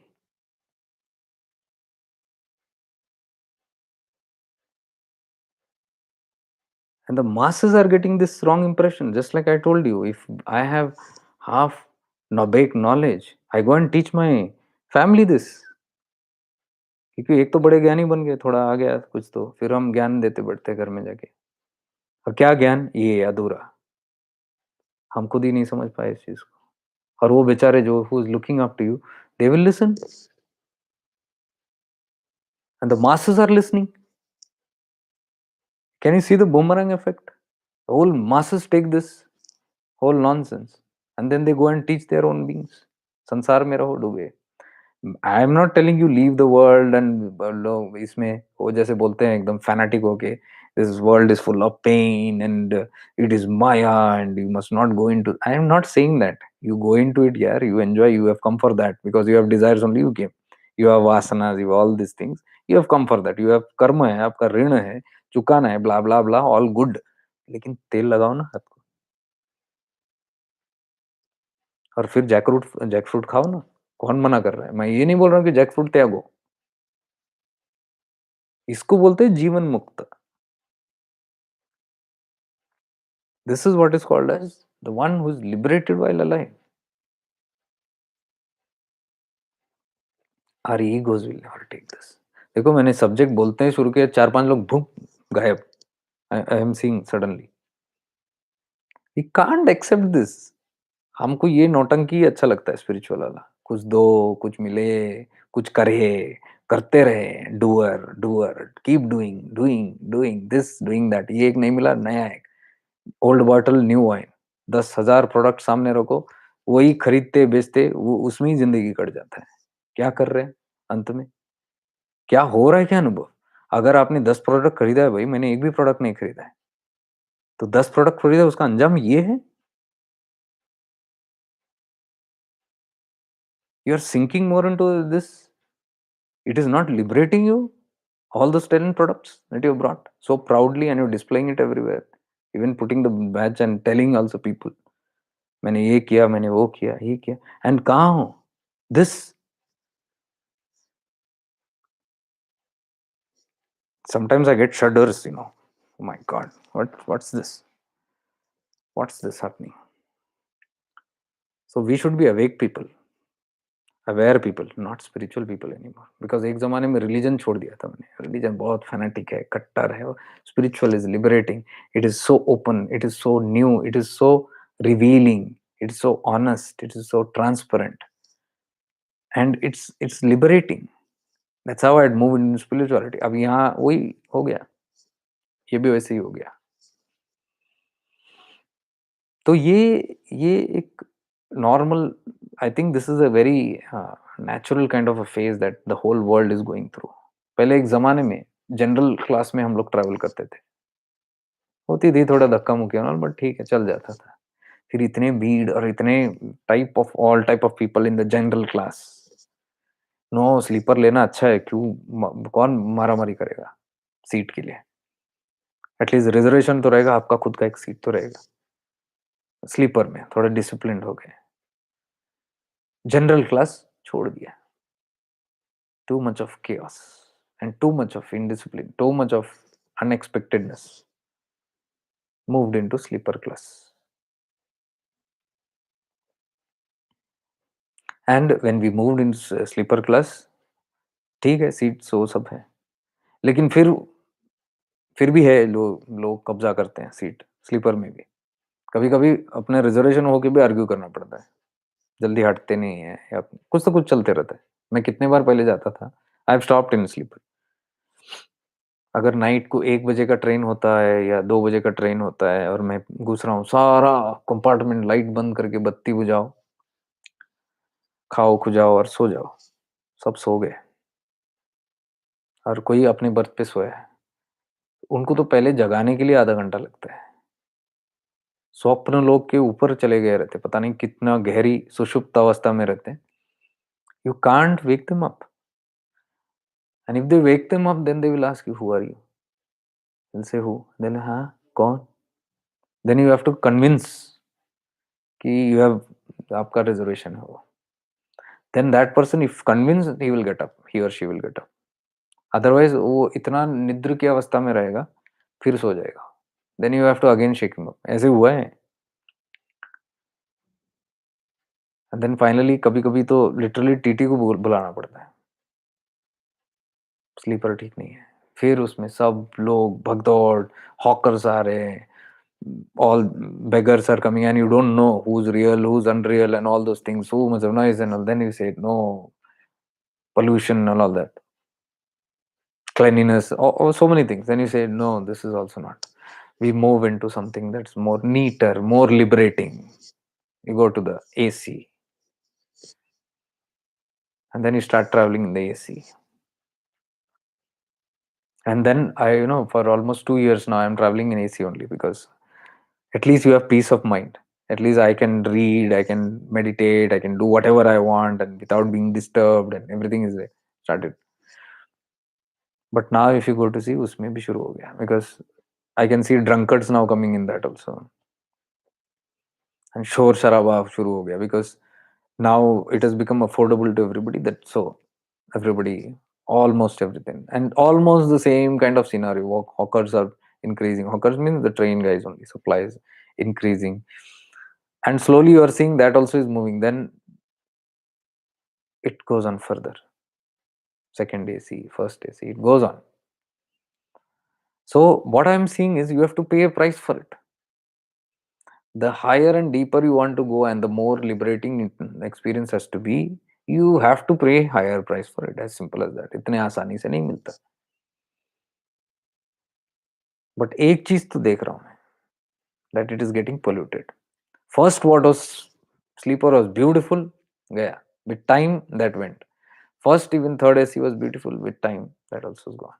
Same way. First religion and then moved into spirituality. Same equation. So I am moved out of spirituality. बोलना ही मुझे ये नहीं लग रहा कि spiritual person. Now you may call it whatever. You may call it अहंकार, spiritual ego, that अपने आप को बहुत superior समझ रहा है, inferior समझ रहा है. जो समझना है समझ सकते हैं.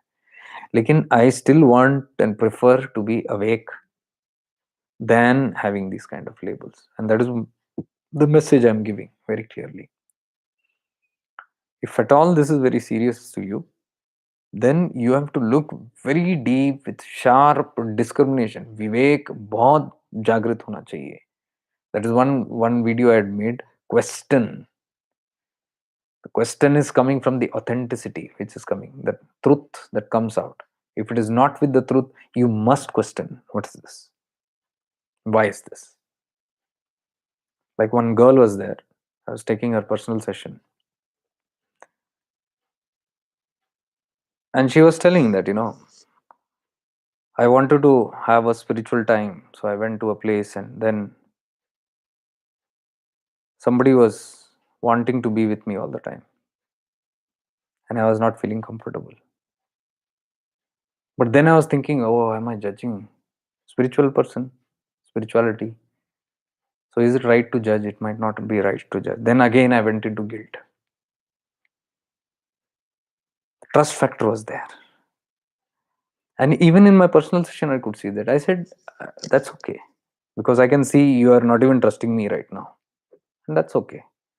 Because we were going into awareness, and I was also in awareness. And then I could see suddenly she's opening the eyes and saying, ये कहीं जादू वादू तो नहीं कर रहा, कुछ hypnotize वगैरह तो नहीं कर रहा. And then again she's skeptic. So this path is very honest, very, very, very brutally honest. So I said clearly there, ठीक है, I can understand that problem of yours, because I can see the trust factor is here also, and you're feeling guilty also after that. Suddenly they देख रहे कि अरे ऐसा कुछ नहीं है, and then again a sense of guilt. All constantly the mind is churning all these things. But I told her, it is okay. It is your divine right to doubt. There is no such rule that you must not doubt. If you have a doubt, you raise the question in your mind and be confident in it. If you have some gut instincts coming within, कि something is not right, trust it, follow it, investigate into it. Question everything, because that is authenticity. And if somebody can't answer you, then समझ लो. Because if somebody is really authentic, then that person should have an answer to it. If you raise a question, like if somebody is teaching me something, I can question. Like that girl came, Manoj's daughter came, 12 o'clock midnight, she came to ask those questions, close to midnight. I want to know this, I want to know this. Authentic, very near. And when I'm telling this, no, I'm not convinced. How can it be? I am feeling this is the body. Tell me where I am in this body. And whatever I'm saying, not that, एक कोई तो आया है, and though she respects me very much, जो मैं बोलता हूँ, she understands and she agrees. But that doesn't mean that she's going to just blindly trust. Authenticity. Doubting है तो questioning also is there, and with conviction. That made me sit and explain things to her very much, because that conviction was there. Everybody has the right. So if anything like this is going wrong anywhere in my life, I have the right to question it. To myself, first to myself.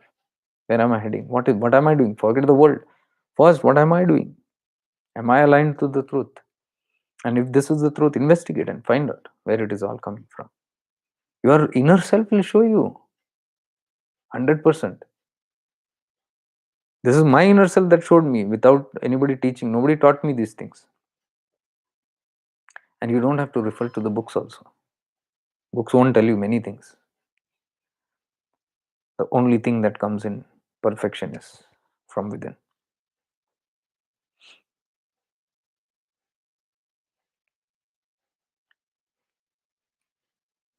So that being, what we're talking about, the existence of that being, that presence which I feel, whether I realize it or not, at least theoretically I know that this presence has been always present, from right from my childhood to this time till now. I'm still present. I'm experiencing as a child, I'm experiencing as a teenager, I'm experiencing as an adult, I'm experiencing life as an age old person. And you, mind you, if anybody is older also, 60 plus, 70 plus also, their spirit, their presence will be still alive, young. Body is aging, Maybe the body is not supporting the presence, but they will be fully alive because the soul is fully alive. It Soul has no age. Even a person who is in the 90s and hundreds and even lying on a bed, maybe even not able to move, the spirit will be all jagrat, but the body is unable to do it. I've seen this. This is that presence which you are, which I am, which we all are. So realizing these truths first, sinking into it really, that this is not permanent, this is not real. If this is not permanent, it's not real. Simple equation. What is permanent is real. What is permanent? We are talking about in the presence, the being. No need to even go to find out God. Is that God permanent? Where is that being? Nothing. Just find out yourself and you will find God. Realize yourself, you will realize God. Simple as that. But for that, you find out the things that are not allowing you to realize yourself. That is all this unreal things. The closest, nearest unreal thing to you is your mind. Closest friend. Before anything outside comes, closest is your friend, and that itself is unreal.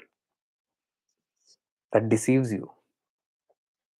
Just like I said, no, if somebody comes in front and look at that person, anybody in your family, friends, whomever you know, even right now, think about one person, any one person, and you'll see they have never been consistent. They keep changing, fluctuating all the time.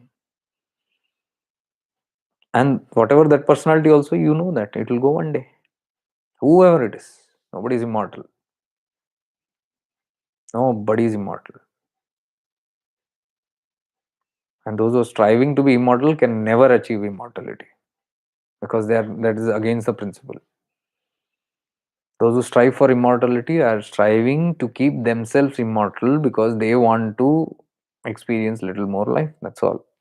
And that's a very selfish desire that is against the principle of immortality. So it will not work. It has never worked in history. But we can't accept that simple thing. Sit madly behind everything. In history, all the emperors, all the badshahs, and even the big powerful governments and all that, they have been mad behind this immortality and nobody achieved it. क्योंकि नियत में खोट है. All emperors and all these great beings, what for they want immortality? Do you think it is for others? Do you think Alexander wanted it for to do seva, world seva? He wanted to just conquer the world and then enjoy it. And perhaps even if you would have lived a little long, you would have found out something about Mars, Jupiter's, Venus also, and found out people there also, and tried to conquer the universe also. That's all. With his immortality, that's all that you would have done. It's never granted. Against the universal laws. Now, you see the immortal beings. Who are the immortal beings? Mahavtar Baba, Ramalinga Swami. Name it.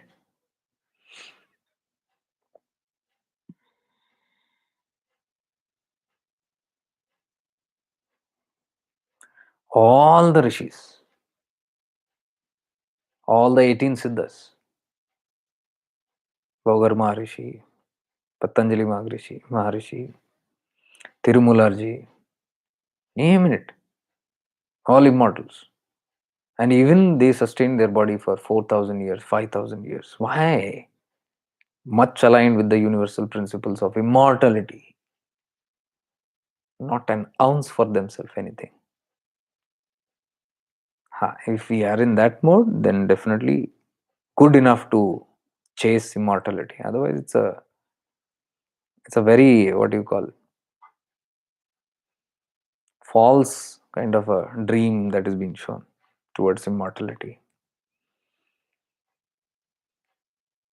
So what is immortal? The soul is immortal. The true immortality that we can find and realize is the immortality of the soul. The moment you realize the soul, you know that is immortal, and that's your immortality. Because with that immortality, you can expand and extend. You are always extended in that, but now that immortal being is aware. That's the only difference. Rest all the immortals, even people around you, ignorant people, they are also immortal only. Their soul is immortal only, but they have not become aware that it is of its own immortality. That's the catch. So person who gets realized is completely aware that I am immortal, and that awareness remains even when the body is dropped. So that immortality continues. They live in that immortal state of knowingness that I am immortal. That's a big difference. Read Ramana Maharishi's Conscious Immortality book. The one book that is like Bible and Bhagavad Gita and Quran for me. Conscious Immortality. You read it even hundreds of times, not less, but everything it has. Not on these kind of immortal. The soul immortality. It will help you realize that. The truths of immortality. So once we align into these kind of truths, and once the answer comes of who am I? What is the answer of who am I? I am that I am, that's all. Who am I? I am that. I am. Philosophy. But once the realization sinks in, the experiences happen that this is me, then it's very easy to then, have a realization that everything else apart from this immortal being is mortal. Automatically you'll see apart from the soul, there is nothing that is immortal. Apart from the soul tattva, Atman. Atman is Paramatman. That's why both are merged only. And see, when apart from this Atman, there is nothing that is mortal, immortal. Everything is mortal. It will come and go, come and go, come and go. So that is why it is said only this one is Shashvat. This Atman is Shashvat. This only will remain forever. And this is the reality. There is nothing else that exists. This is the philosophy. Now we know why it doesn't exist. Because this is immortal. And rest keeps coming and going in it. So our idea is to move into that. So first हमारी पकड़ इसमें से छूटनी चाहिए कि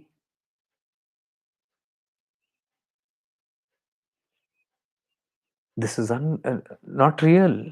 First, whoever, without getting unclutched from the world, it's very difficult.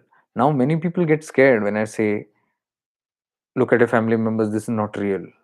Oh, फिर मैं will I get detached, or will I, I'll drop everything and go. Even if the other person, other side, I saw that also in many families.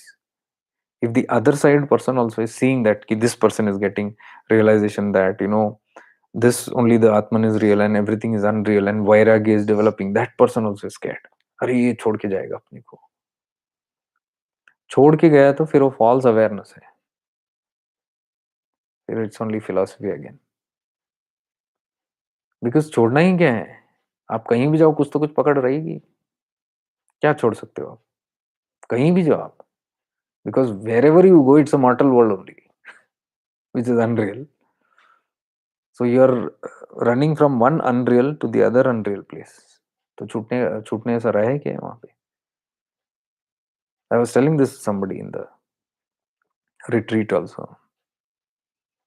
एक संसार से परेशान होके you come for a retreat because you want peace, you want aloofness, and then when you come into the retreat also, then there is something that is not aligned with what I want, and then I want my peace there also. फिर वो retreat के अंदर भी एक peace का कोनो ढूंढो. It is only running from the, it cannot end. This is what we need to become aware of. This is what the Guru said. Live in the world. You don't have to run. This is what he meant. You being your being and realize your being, that you are immortal, you are that presence, you are there Shashwat, you are there forever. Everything else is unreal. It is going to perish sooner or later. इतना ही बस किया तो you are जीवन मुक्त. Wherever you are, you will be mukt. That's all. Simple like that. But for that, this understanding has to come. So it is not that you will find some group or a cult or a tribe that is going to suit you. People were telling me, oh, you are building a soul tribe, you are having your own side, like mind attract like mind, सब same तरह के एक tribe, soul tribe है. I said that's all another bullshit. New age spiritual trends, glamour spirituality का भाग है. Tribe is not different from a cult. Then I'm totally against cults, because cults build you into belief systems. Cults bind you. Cults don't liberate you, they bond you even more, and you get caught up in cults. So now cult से भागने के लिए, मैं अगर cult से भागा और अपना ट्राइब क्रिएट किया, then it is just another cult tribe, because that will have another belief systems, अपना एक फिलोसफी झाड़ने के लिए. What makes us different from the others? We are this, वो वी आर अद्वैतिन्स, ऑलरेडी हुआ है वो भी cult. We are the अद्वैतिन्स.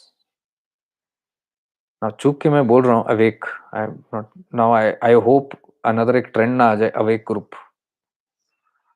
Spiritual पहले था, now awake people trending, currently trending awake people और अवेयर पीपल, अवेयरनेस ग्रुप. ये कहीं और ना बन जाए, ये और एक कल्ट बन जाएगा. This is what has to be caught very clearly. आसमान से गिरा खजूर में अटका. These are the bondage. Wherever you go with external things, this is going to bond you. Even with external people, same group, same, all nonsense ही है, माया ही है ये भी. So I was consistently telling, even in the retreat, the purpose of this retreat is to be. What we are learning here is to be.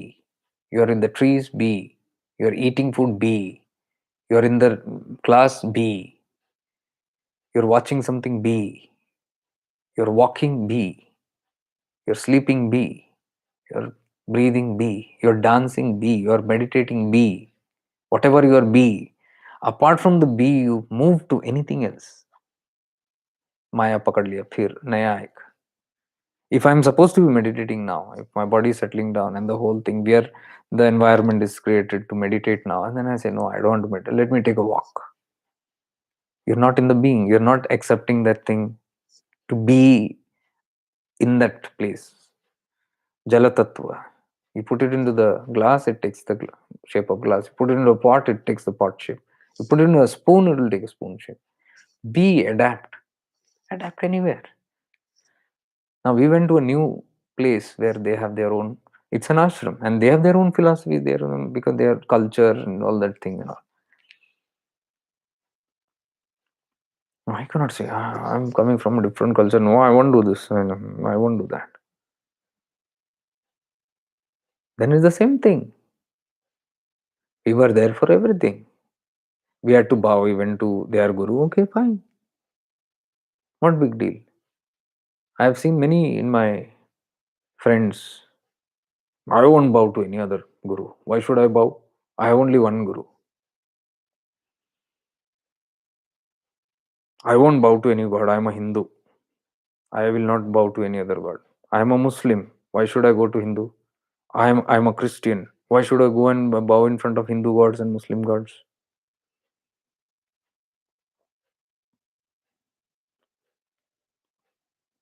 There's no adaptiveness. That's not the Jala Tattva. That's not the being. So what if you're in a Muslim house? Be there, enjoy the Muslim food. Simple as that. So what if you're in a Christian home? Or so what if you're sitting inside a church? Be there, kneel down and pray. What goes? What big deal? क्या छीनने वाला है अपना ego छोड़ के, और क्या छीनने वाला है? Or if I'm in a temple, what big deal? Be. So if I'm sitting with a group of people, I'm there. Be. I don't find a special space for myself, because there is no speciality in me. If I'm taking a special space apart from the other people, then I'm considering myself as very special, exclusive. Whereas the whole team there is teaching inclusiveness. Manoj is an inclusive person. His tattva, his philosophy is inclusiveness, inclusion, oneness. तो oneness के अंदर जाके मैं twoness create करूं, stupidity. Awareness is not showing. These are the tattva of awareness. Awareness doesn't mean I just keep on going and finding out who am I and what am I aware of. This is not my body and the thinking mind and the वो सब बाद में आता है. पहले स्थूलता तो संभालो. स्थूल वाला थिंग तो संभाल लें. The grossness has to be clarified first. Like I told you, unreal है. I am not the body, I am not the mind. भूल जाओ. पहले deal with your things around surrounding. Is this world real? It looks real. Okay, then look at it with the eyes of awareness all the time. ये पेड़ दिख रहे हैं, पौधे दिख रहे हैं, ये घर दिख रहा है. ये कब बंधा था? क्या ये हमेशा यहाँ था? नहीं था. कितना? 20 साल पुराना? 20 साल पहले से क्या था ये? If I look at this house, nothing. Poof, vanished. Whole thing has just vanished. 20 years back, 50 years back, what was it? Nothing. Just grass here. Or probably trees, jungle. Arey, if I just go 50, 60, 70 years back, even if you go, just go 100 years back to wherever you are sitting right now. It will already be a very deserted place. Or go 200 years or 500 years you go back. Where you are sitting. 500 साल पहले क्या था ये? या 200 साल पहले क्या था? जंगल. Wherever you are sitting. अभी आबादी है. अभी this construction is there. Now go fast forward 1000 years later. What will this be? It is going to be there. 100 years later, 500 years later, it's going to be there. Imagine what will be here. Oh, again vanish. Probably some high-tech city and high-tech thing, or probably pralay aage sab all sab mitti re. It's gone into all dust. This should be my contemplation always through the eyes of awareness, the truth, contemplating the truth everywhere. Look at everything in this manner. Look at your own people in this. Have the guts to see if you want to apply oil. नहीं है तो फिर चिपके रहना ही अच्छा है Jack fruit में. कौन क्या कर सकता है उसमें? मुक्ति नहीं है. जीवन मुक्त की बड़ी बात करके नहीं होते कोई मुक्त. This has to be practiced. Then vairagya starts coming. And when vairagya comes, you are still there. If you are a person who's exclusive and you are searching for exclusion, then you will not be a person. Even after vairagya, you will not be there. You will take off. Those who can only be will be where they are, even when their परिस्थिति changes. Because freedom is here. It's not in my clothes. People have literally advised me, start wearing white clothes or start wearing some other clothes. Why? Because I'm talking this or being this. Why do I have to use clothes to prove that? And prove to whom? Can't I be liberated in these clothes? Be whatever is there with me, yeah, fine. I'm in that being. Just be. So these fundamentals, if you get it right, अध्यात्म वहां शुरू होता है. Life of awareness also begins there. So this is what we need to contemplate on. If you seriously are striving for mukti and if you're feeling that, नहीं हो रहा, कितना awareness people comment नहीं हो रहा, 2 दिन के लिए होता है, देन फिर मैं उसमें चला जाता हूँ, फिर मैं उसमें चली जाती हूँ. ये है रीजन.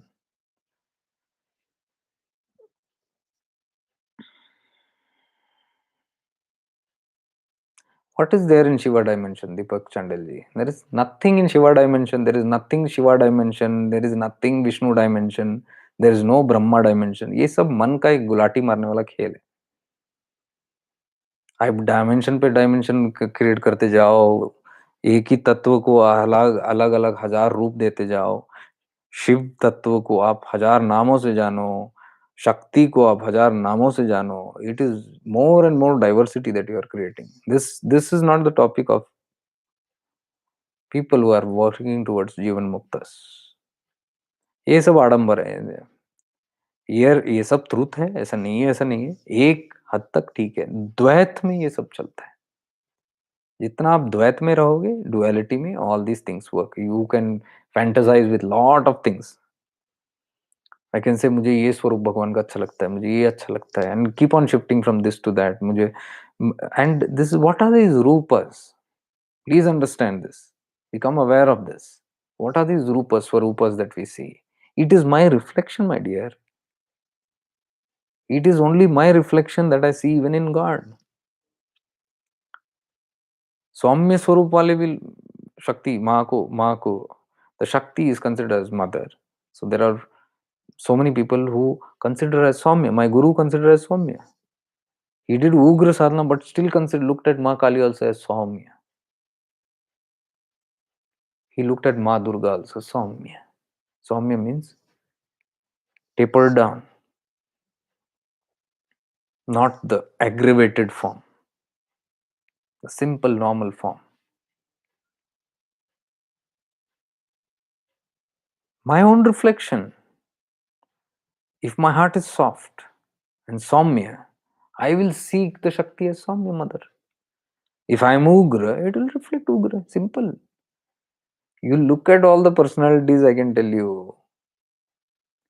कोई है बहुत मजा आता है रौद्र रूप.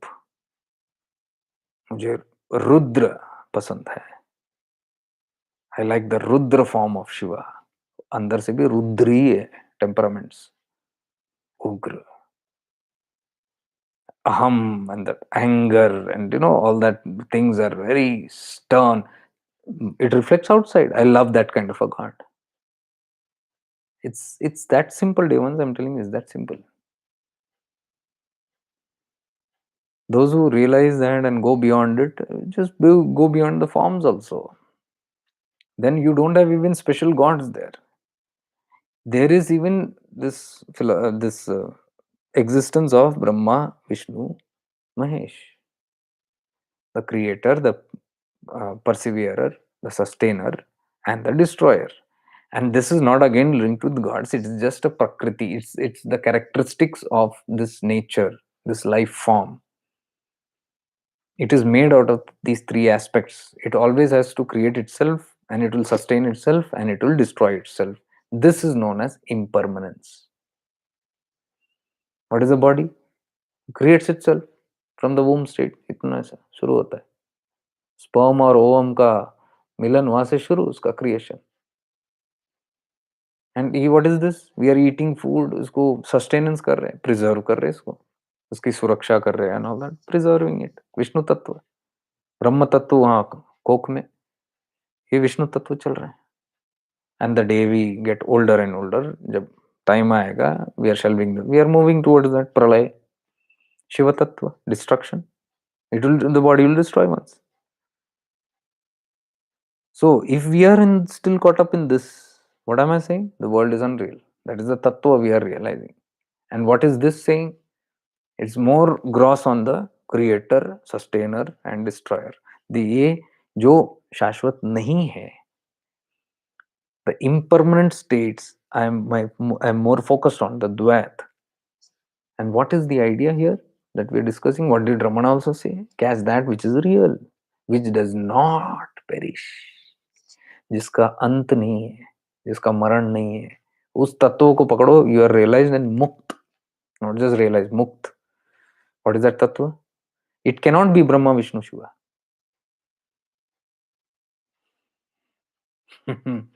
Beyond that. So one step again reverse behind. What happened before the creation split into? From where did all these three swarupas come? Go to the source, the Sat. That is the Nirguna, Nirakara, Shiva. अब निर्गुण है, निराकार है, formless है, ये अगर highest truth है, तो ये डायमेंशंस कहां से आया भाई? अगर सत्य, इटर्नल ट्रुथ इज निर्गुण, निराकार, फॉर्मलेस, नथिंगनेस. नथिंगनेस, गुण नहीं है उसके अंदर, कुछ भी नहीं है, नथिंगनेस नहीं है उसको. You can't touch it, you can't feel it, you can't see it. It's just presence. निर्गुण, निराकार. नाउ टेल मी, कहाँ है डायमेंशन इसके अंदर? व्हेन नथिंगनेस के अंदर से कहां से आया डायमेंशन? कहाँ है ब्रह्मा, विष्णु, शिव? आया नहीं अभी तक, नथिंगनेस से आया नहीं है. That is the next step. What I am telling you is, as you reverse, I am trying to tell you to the ultimate. ये step by step है when you reverse back. The 14 dimensions. You look at the Meru. Last one is what? The Bhuloka.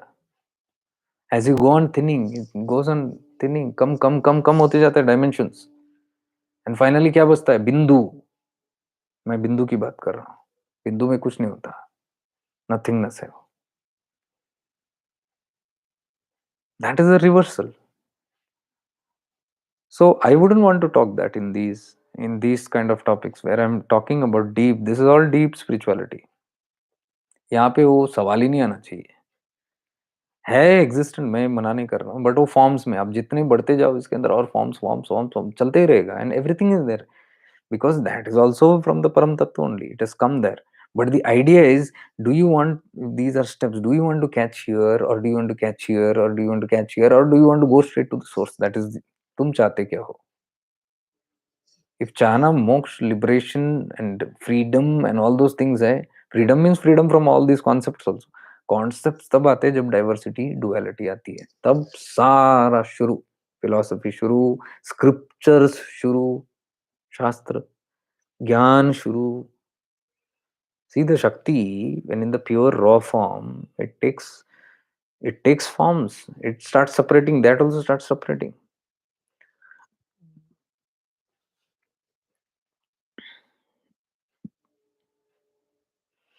माँ काली, Lakshmi, Saraswati, 3 forms, energy. One is pure wisdom, Gyan. One is abundance and preservation. And one is power.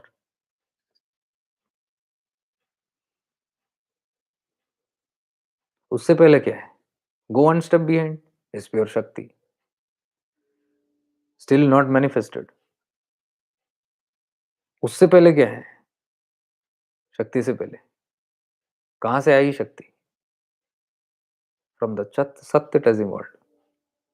From the nothingness. So that is still one step outside. From the nothingness, the Shakti created, and from the Shakti it took 3 forms, and then it goes on. The story goes on, never ending. That is the whole story, Baba, of Meru. Simple thing. Meru, it began from the Bindu. It is going down, down, down, down. Now you are reversing it back to that Bindu. Now you can get complicated in all these things. If you are stuck in these things, you will be rigorous. Jitna jatil कर्म उतना जटिल तपस. If you're catching straight the bindu things, all these are non-existent for you. That is the Ramana Tattva, which he says. You abide in the self and everything disappears. It just disappears.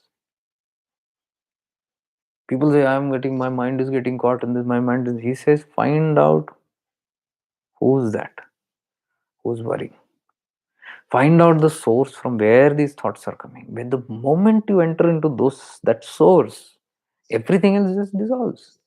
So he says, completely keep on abiding in the self. What is that self? That nothingness, that source, you are going straight there.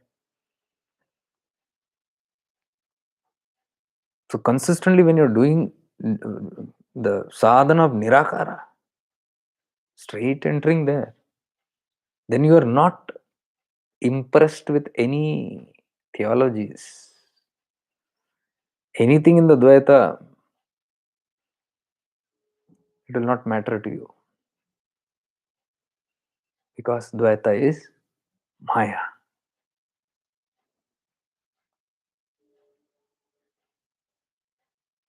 Maya also came out from that only.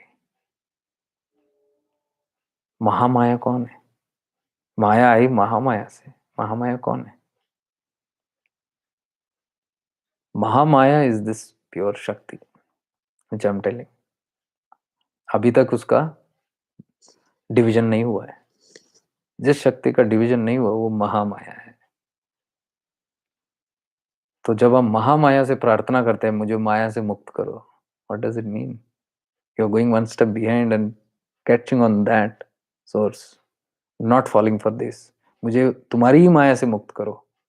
So I'm going to the source, Mahamaya.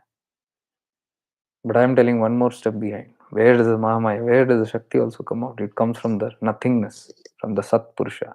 When that's from the Sat it comes, that energy that comes is called a Chitta. The presence is Sat, is there, eternal presence everywhere. And from that, when the Shakti comes out, that is the Chitta. So Sat and Chit are always together, undivided. Sat and Chit is undivided. Undivided means they are not separate. They are मिल गए जैसे दूध और पानी. You can't separate it. सत चित दोनों जब सत और चित together है, the bliss that emanates, the perfect state of consciousness. That is why the bliss, that is a blissful, unconditional love state. That is why it is called Ananda. Sat, Chit, Ananda.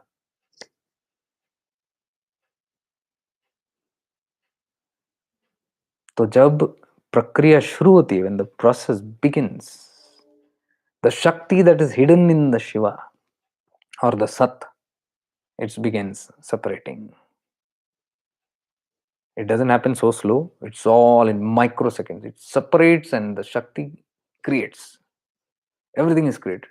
So till then it was one with it. जैसे Paramahams, the crane.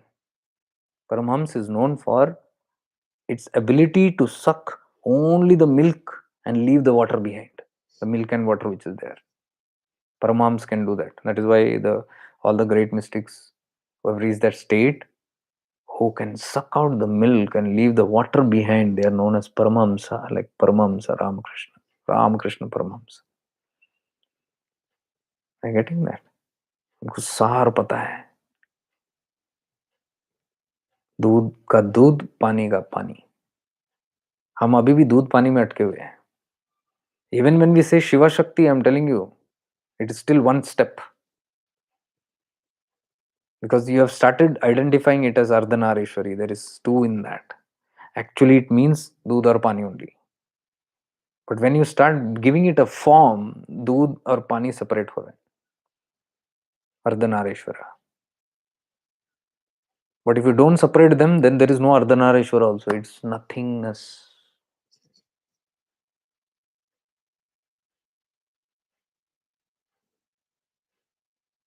So it is good you asked this question, because it's important to understand. We are talking about the source. When I'm talking in the being is nothingness.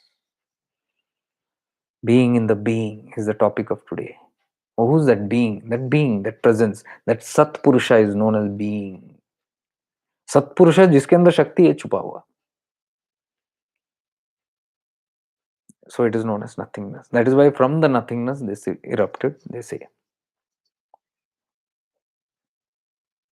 I hope you have got this. Very deep, very, very deep, very, very deep subjects. But yes, only until you get deep into this. Now, don't philosophize this. Don't sit with the philosophy now. Oh, there is a satta, there is a chitta, then there is a energy. Then wo aaya to ye. Don't go too much into all that. Just catch that Satpurusha, which is that nothingness. What is nothingness? The self is nothingness. That is why Ramana said, doership chodo. Doership means somethingness. Something is added, that nothing becomes something. The doer has come. एक कर्ता, एक identity has created. I am only is translated as aham. I am aham. So if the aham or I am dissolves, what remains is nothingness. And we are talking about moving into nothingness. Awareness is nothingness. Awareness means the being. The being means it is presence. It is just present. It is aware. ऐसा नहीं कि nothingness means कुछ भी नहीं. That nothingness is an awareness. Whole nothingness, the whole void, the vast infinite void which is there. It is still aware. The void is aware, you can see. The nothingness is aware. That's awareness. So we are shifting to that awareness. This is higher than what I'm saying, but I'm not talking directly in shifting. First, I talk about shifting into awareness within.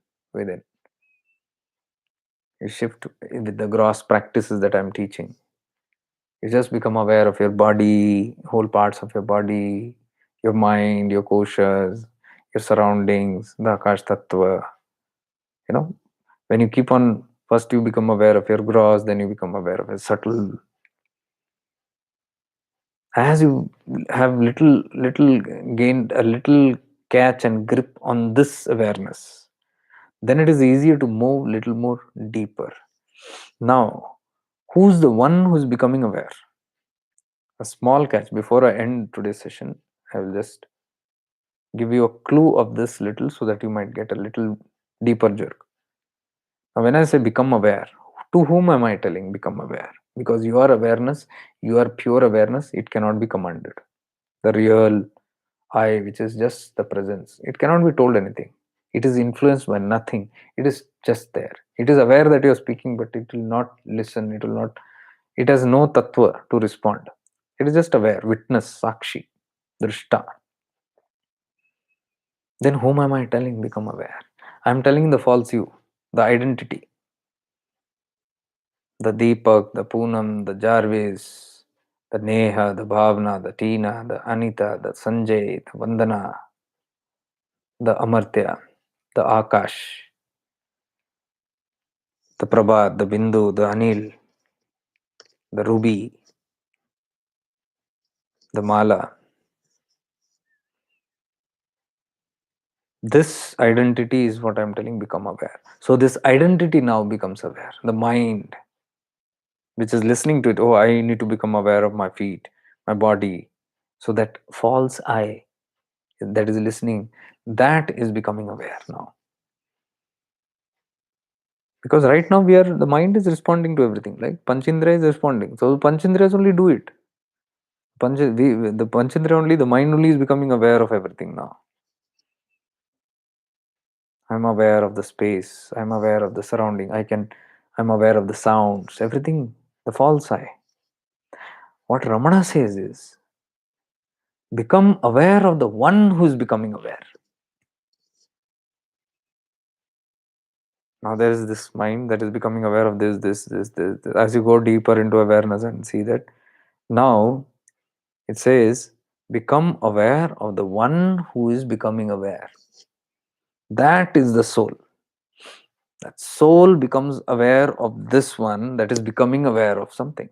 I read one beautiful thing. It's not here. I remember Papaji was telling it. See, it's so beautiful. Listen carefully. He said, you are consciousness. You are not the one who is conscious. I'll repeat it. You are pure consciousness.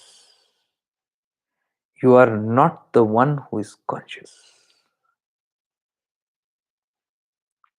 Who is conscious? Or I'll repeat that in terms of consciousness and awareness, same. You are pure awareness.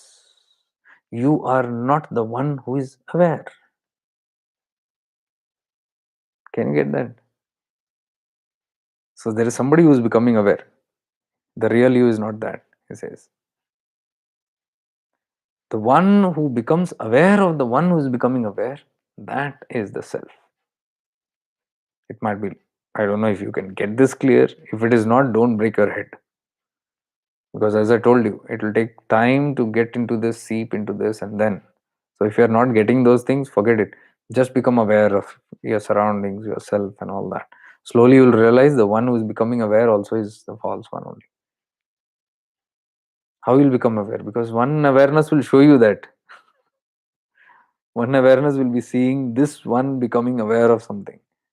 That is the self. That is because that self does not interfere. It is just aware. That's all. It does not do anything. Yeah, Pragnya, good. It does not do anything. Sakshi Bhava, remember the Shiva Tattva? If you know the Shiva Tattva, Nirgun, Nirakara, it's just the Sakshi, Drishta, it doesn't do anything. Karta kuch nahi hai. Who does? The Shakti does. The Chit does. So you can put it in that way. The Chit is becoming aware of something. You, the Chit, Aapka Chit is becoming aware of the surroundings. Now who is aware of the Chit? That is the Atman. So we are talking actually moving into that space of nothingness. But we begin with this practice. Why I have cut this You'll never hear this explanation anywhere. You read it in any books, you try it anywhere else. Because this while I was working on this in Arunachala, all these realizations have happened there, which I'm sharing it with the world, for those who can understand. So that the Ramana Tattva becomes little more easier to understand. That's all. Otherwise, it's very difficult directly if you go to find out who am I. It's very difficult. Yeah, Jayaji, good you got it. So that is why Papaji, the disciple of Ramana, said very beautifully. Yesterday in the car, while they were dropping me in the station, I found this. And I told this to Preeti and she got it. For, say, one sentence. She was driving and I was sitting behind and her husband also was there in front. I just told this and she got it. She said, wow. She was like, because she bullseye it hit. So I was checking that wow is real or I don't know, what did you understand? She explained it. So Papaji said, you are pure awareness. You are not the one who is aware. Means you are not the Chit, you are the Atman.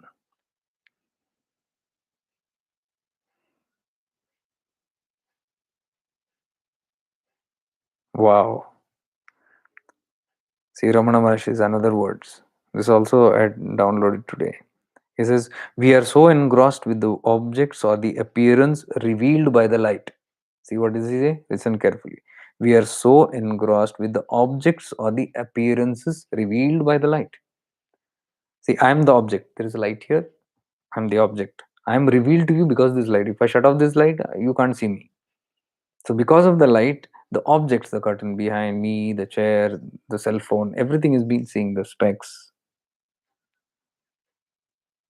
We are so engrossed with the objects or appearances revealed by the light that we pay no attention to the light.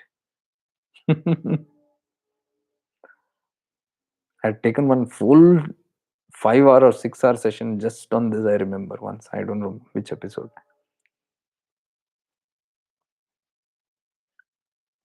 We are so engrossed with the objects or appearances revealed by the light that we pay no attention to the light.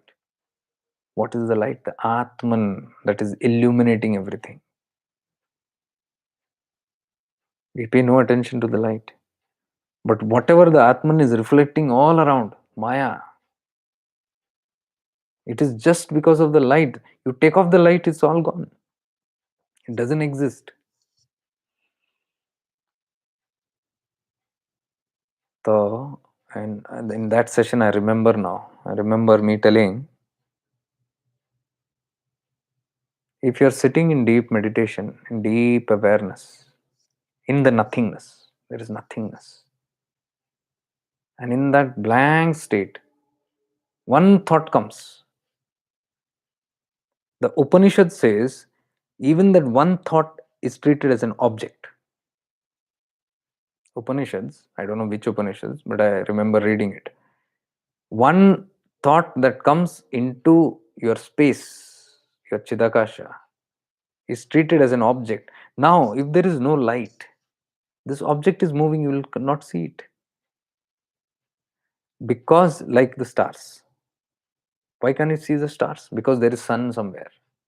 Sun is projecting because there is an object. Star is an object. A comet is an object.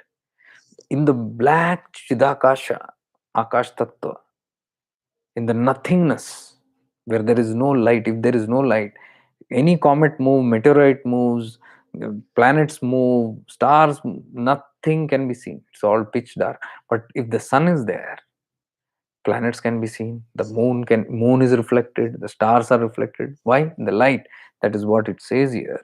We are so engrossed with the objects or the appearance revealed by the light, we pay no attention to the light. The cause is the light. What is real is the light. Rest are all appearance. So in your Chidakasha, when your Atman is watching, pure awareness is just watching, witnessing. And if one thought also comes, that thought is like an object. Suddenly that thought becomes available to itself because now your Atman is projecting and seeing it as real. That is why the mind catches it immediately. Oh, there's a thought. See, on thought level that it is, and on reality level this, because that of that Atman, you are able to see the light, but you see only the reflection. You see the objects highlighted in the light, and we pay attention to only the material around. We never look at the light. Who looks at the light here? We don't even think there is a light here and there. All that we see is what can be seen in the light. Isn't that deep?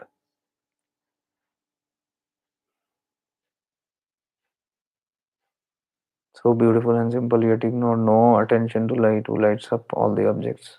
Why do we get emotional or cry when we meditate? Same thing. Now, when you're meditating, if you ask why do we cry? What makes you cry? Tell me first. Who has this? Pradnya. Pradnya, can you tell me what makes you cry? There should be a reason. No? Without reason, nobody will just cry. Something will trigger from within. Can you tell me what makes you cry? What is the reason?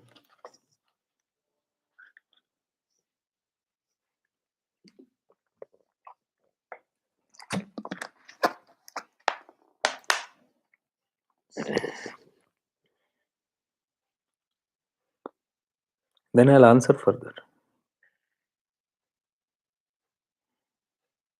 Why do we get emotional or cry when we meditate? Something has triggered you, right? Tears start coming by itself. Okay. See, on subtle level, there is some thought that is coming in. Some thought, some feeling, some emotions has surfaced up. You might, chances are you might be aware of it. If you are an aware person, you will become aware completely of what is that. If you are not aware of it, then you will not know. But what is happening in the background is that something has come to light. Means in the light of your being, something has now surfaced and the light is now seeing that. The moment you see, there is a reflection to it. Why can you see the moon? Because there's a reflection. Light goes, reflects on it, and comes back. That is technically, scientifically, that's how science explains how you see things, objects. It has to reflect back. If the light does not reflect back and it passes through, you can't see it. Like glass. If you pass light through glass, it passes, it doesn't reflect back. That is why you can't see the transparent things. You can't see. It looks blank. If I put a glass here, you will never even know that there is a glass. Your mobile has a glass right now.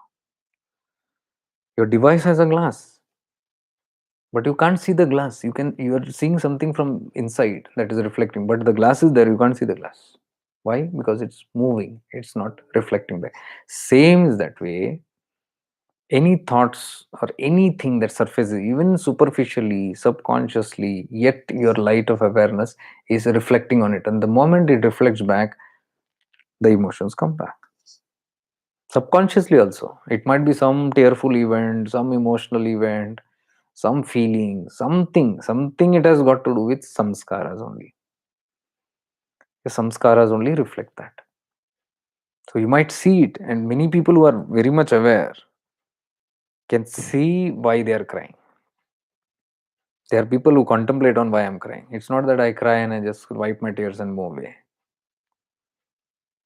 That is incomplete process because you don't want to go into the source of where the crying comes from.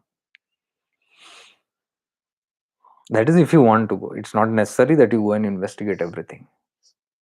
That is why we say when we have the spiritual processes or kundalini activations, all this, many people cry, they howl, they shout, they cough. What is all this? Triggers. It's a reflection. When do you cough? When something gets stuck in your throat and you want to throw it out. So that cough also is that only. Subtly it means that only. Something that is not real and you can't process it properly, you can't express it properly, you're trying to suppress it, turns into a cough. And people cough very badly during kundalini activation. What's happening? The Shakti is pushing that thing out. And since there is a struggle there, it is turning into a cough. Same way, everything has some science, something or the other. Sneezing or yawning or shouting or crying and weeping. It is a reaction to something. inside. Inside some prakriya, manthan is happening. That's all. So it's not nearly really needed to go into this process. Only thing there is a knowing that okay, it's releasing. Something is releasing. But in meditation, deep meditation, if somebody is crying, that's understood. But if somebody is just crying like that, I was saying in the starting of the session, many people just cry when they're in front of me, they want to cry it out. Or it might be something. It might be an emotion, it might be something. So the crying is coming from there. Now they're not aware where the crime is coming from. It always comes from the ego self. Even the pitiful self, most of the time, see the feeling of victimized, the victims cry a lot because there is a feeling of being victimized or traumatized by life. Somebody has done something to me, or life has done something to me. I am not in my perfect state. Something has happened to me. It is life has not been kind. Something. There is some complaint somewhere. So that complaint turns into crying. So they cry it out. A feeling, of even the feeling of helplessness, all that relates to victimhood. The victim is feeling that to cry. I want to cry.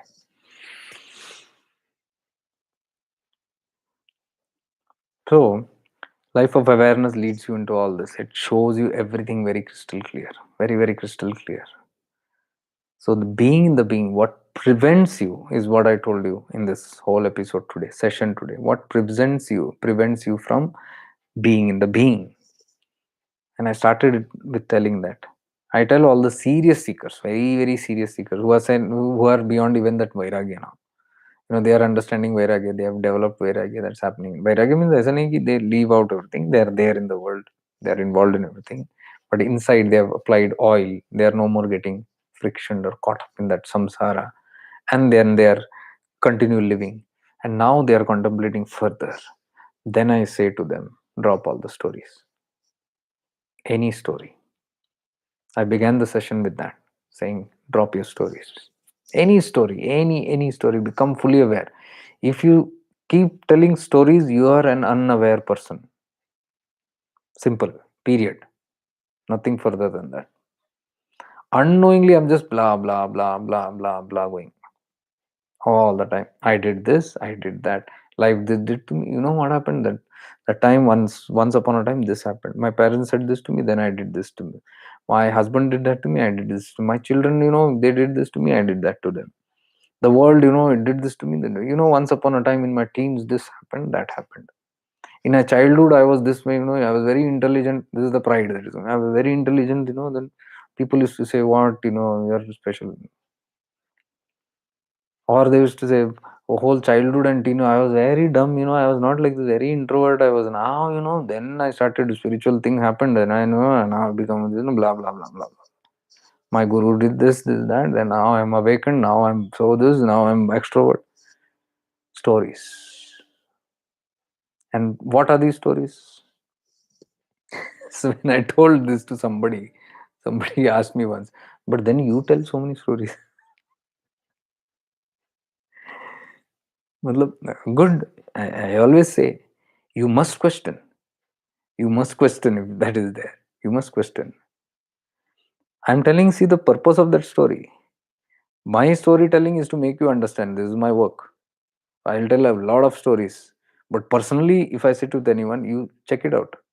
If you're there with me personally, you will never hear one single story from my end of my personal life.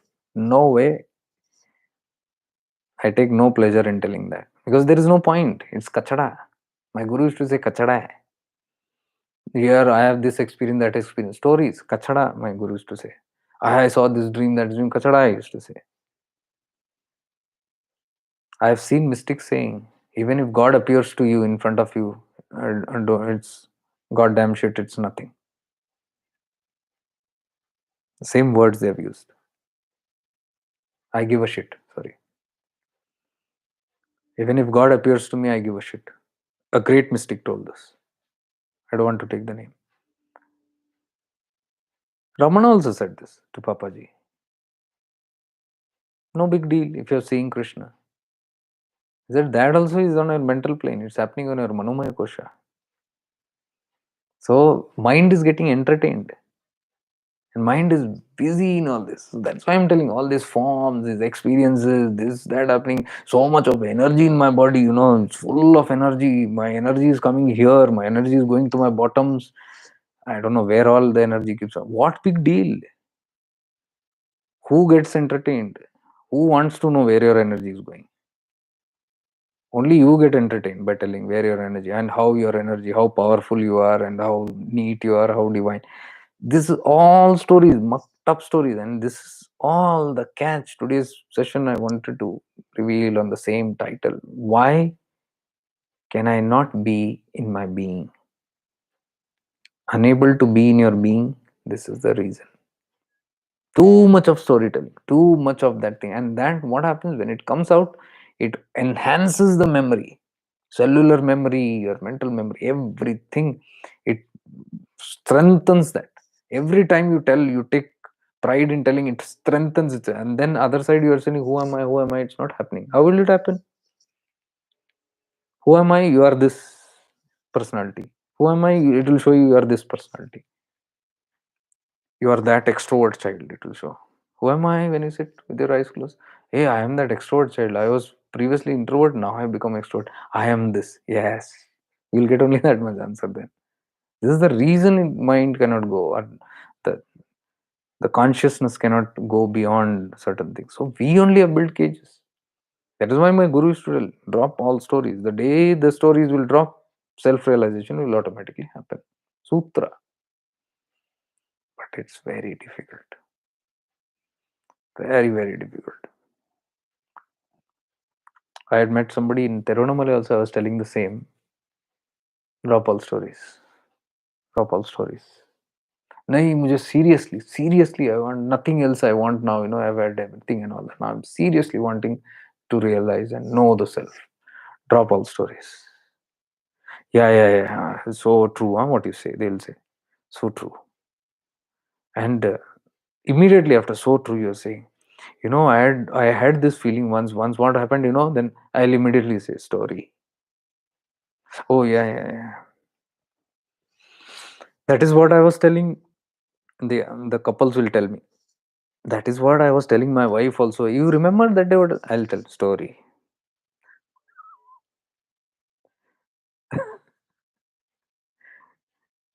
and it went on for hours. I'm telling, reminding story. Not just with them, almost everybody, and sometimes even me also. When you become aware, you come to know that. But a lot of story has shed off from my life. So today, somebody asked me, "What were you? And have you got married? And how many children do you have?" I just smile. What is there to tell my story? And Manoj's daughter that day, she came night, and she sat with this, very comfortable, and she said, "Okay, tell me something about your guru. How did you find your guru? Story." Another story. Who's interested? So I said, I don't want to get into all that. Then Manoj said, "Hey, tell her for a reason." Okay, this is the purpose of storytelling. When you tell it for a purpose, it's understood. You give examples, you tell your own story or whatever for inspiration purpose or study purpose or for example purpose. That's another thing. But one is you're sitting and just gossiping and gossiping and gossiping. A chitter chatter which goes on the mouth is nothing but gossiping. When it becomes spiritual, it will stop the external gossip. And suddenly it will say, I'm become a spiritual person. I don't gossip about people anymore. I don't do that. Previously I used to do that. Now I become my grace of my guru. My grace of my guru, my God. Now everything has stopped. No gossiping about. But then I begin gossiping about myself. And if there is no person to listen to my gossip, I gossip to myself. That gossiping to myself is called as thoughts. The gossip becomes very extreme. Then that turns into depression. Gossip stories. Nobody else to tell, so I tell myself all my stories. Nobody to listen. Perhaps they're fed up, or there is no more audience to me, or perhaps I've become spiritual with the grace of my guru. And so I am not gossiping now. So what I do is antar dhyan, antar gossip. So I'm cutting the vegetables. Who knows what my life is. If my parents would have been this way, that I wouldn't have been this way, and I'm cutting the vegetable. Gossiping is going on inside. Self storytelling. Awareness, zero. Absent. So, this is, I say, when you develop awareness completely, you stop even being spiritual. There is no big deal if it is the grace of your guru or grace of the Guru Mandala or the grace of God. It doesn't matter until you are getting the whole essence of it. And if you have not get the essence of it, then it's not grace. Then the grace is not yet working fully. Are you seeing? All these are concepts, little concept. We spiritualize everything, we divinize everything, we make everything divine and superior, and we feel we live in that glory. So many are lost in that. The guru stories and the what you call the spiritual stories, and means it's a masking. Worldly mask we wear, now spiritual mask. Worldly ego, then it's spiritual ego. So being very brutally, the consciousness has to be developed. Brutally, the consistent practice of awareness has to be developed, so that you can see all these sukshma things also in minuteness. So those teachings are very precious, what the guru gives or what the great masters give. Like don't gossip. When they say don't gossip, it means to myself also. Deeper level. It has to go to all the levels. Then that is called grace of the guru. When you know it in thoroughness, when you know about nothingness, grace of the guru. When you know that the world is unreal, grace of the guru. When you know and practice abiding in the self, which is your eternal truth, grace of the guru. Then you boast, no problem. Till then, it's just. And I'm telling you, the best thing is once you come to this level, you will not feel like even boasting. That grace of guru. That is why many people are offended when I speak. You're you're not mentioning anything about the guru. That should be. So whenever somebody is telling you, hey, hats off, you gave a nice session, you never say, no, I'm not, I don't do anything. It's God does it. No, my guru's grace. See, there is so much of spiritual ego in that also, right? That culture also has come. If somebody compliments you also, God's grace, guru's grace, that humility itself is fake. See, if it is God's grace or Guru's grace, why do you have to proclaim it? You know it right inside. You humbly bow to it inside. Why do you have to prove it to others? Are you seeing the catch? Such minor, subtle things these are. And just to make the people happy, we got to prove it to them. So, most of the time, I see all the humble people are just to make people happy, to make it presentable that I am a humble disciple or I'm a humble. I always praise my. If the praising should be inside, and it doesn't matter. It doesn't matter. And the Guru Tattva is such that they are beyond all this praise and all this stuff. The God Tattva, Param Tattva, do you think the one who has created you needs your praise? And I'm telling you, even if you don't praise it, it cares a damn.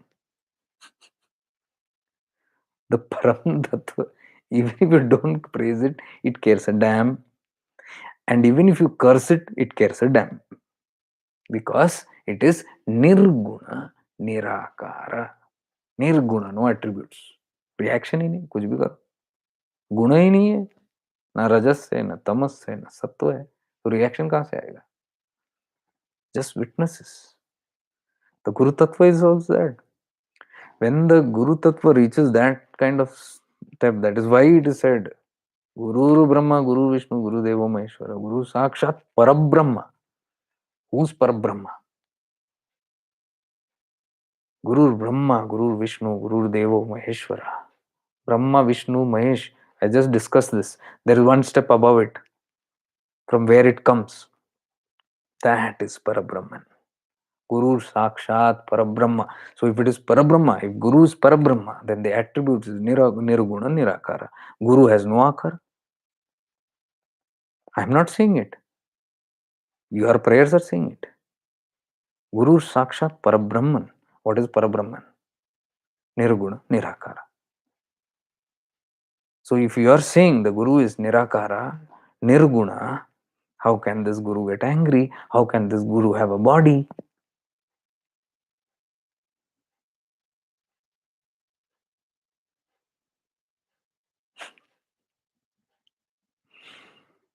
Rest all is the play of the mind. सब नौटंकी है मन का और बाकी के मनों का. जब मेरा मन और दूसरों का मन मिलके ये नौटंकी लग जाता है तो मन मन मिलके मनोरंजन होता है. This is what I call entertainment, spiritual entertainment.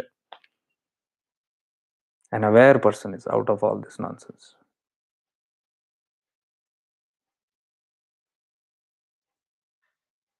For me, bhaiya, crying comes from somewhere deeper calling and longing. Sometimes a feeling of thanks and bliss. Okay, whatever I told you, there is a trigger. It's a trigger. I'm not saying it's a negative point or a positive point. Previously, what I said was maybe a negative point as a trigger.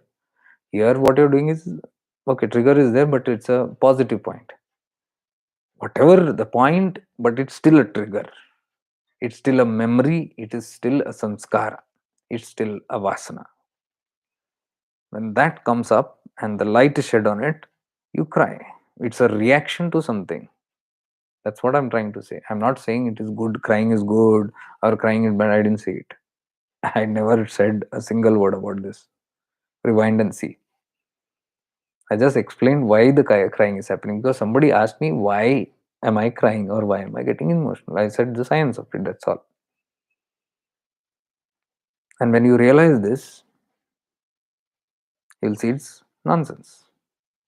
See, you can't see, you can see it, right? Okay. If you can see it, fine. And if you can really see it, the crying will stop. When you can't see it, only crying happens because crying happens in unawareness.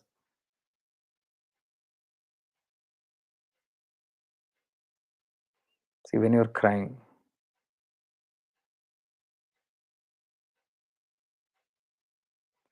and when somebody is watching you, people are watching you, people are not watching you, you're crying. Suddenly you become aware that people are watching you. The crying will stop. Why?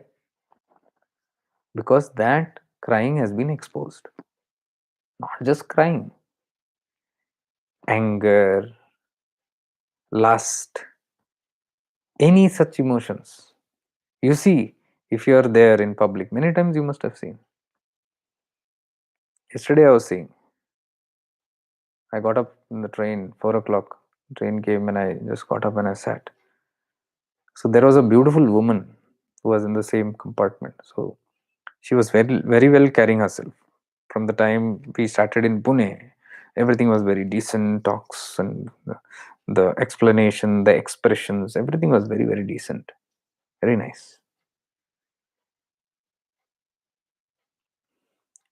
Now, what is that? In public, when we do that, it's a mask. That mask got exposed when I got up and I opened my eyes and I could see she's lying down there on the upper berth and she's digging her nose. Nicely got up in the morning. Nobody is seeing her. She's digging and suddenly she saw me looking. Immediately she put her head that side, she shied away and all that. Whole impression got spoiled. What happens? Exposed. What was happening before that? Unaware. Unaware, an act was happening, natural act was happening. The crying is that. Anger is that. Lust is that. Jealousy is that. Everything is that. Fear is that. Doubt is that. Everything is that. When it's exposed, it drops. It stops. I think I have explained enough now. It's 11:30.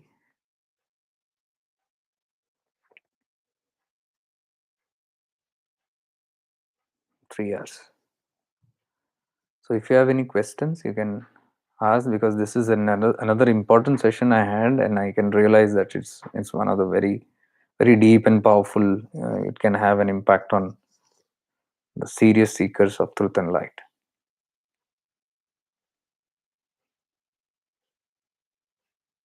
Complete what?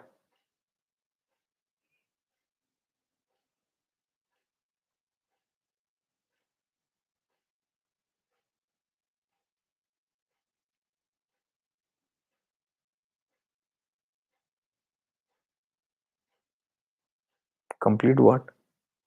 I may have completed everything. What I had to say, everything is.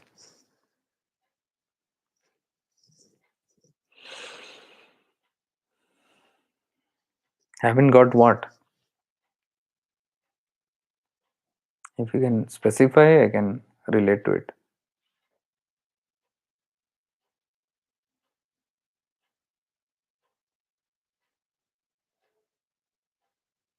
अरे कन्हू भाई आप हो? I thought you were not there today.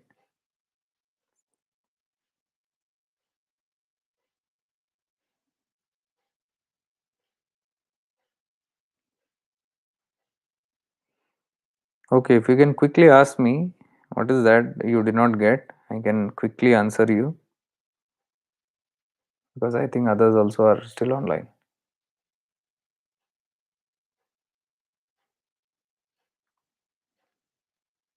Okay, I'll mark this video as important again, because this is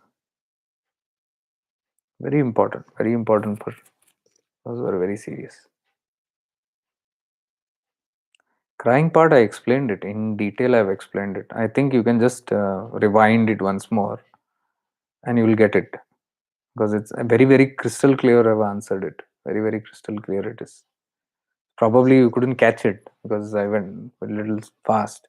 You just listen one or twice. Yeah, you just replay it, you'll get it. It's not rocket science. This is not rocket science. Maybe because you are writing and typing, you just missed out that time. Just have a little replay, and otherwise, in next sessions, I will again get into this. Okay, with much divine love and light to all of you.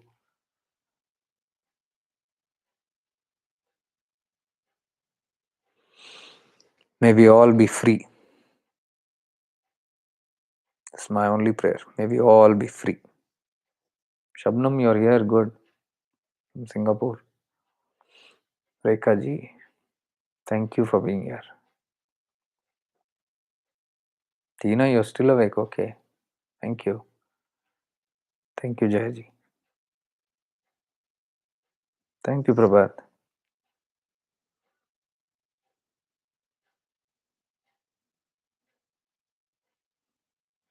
Okay. See you. Much divine love and light to all of you. Stay blessed, Pradnya ji. Bye. Take care. Okay, Shabnam. Bye. Mala ji, bye.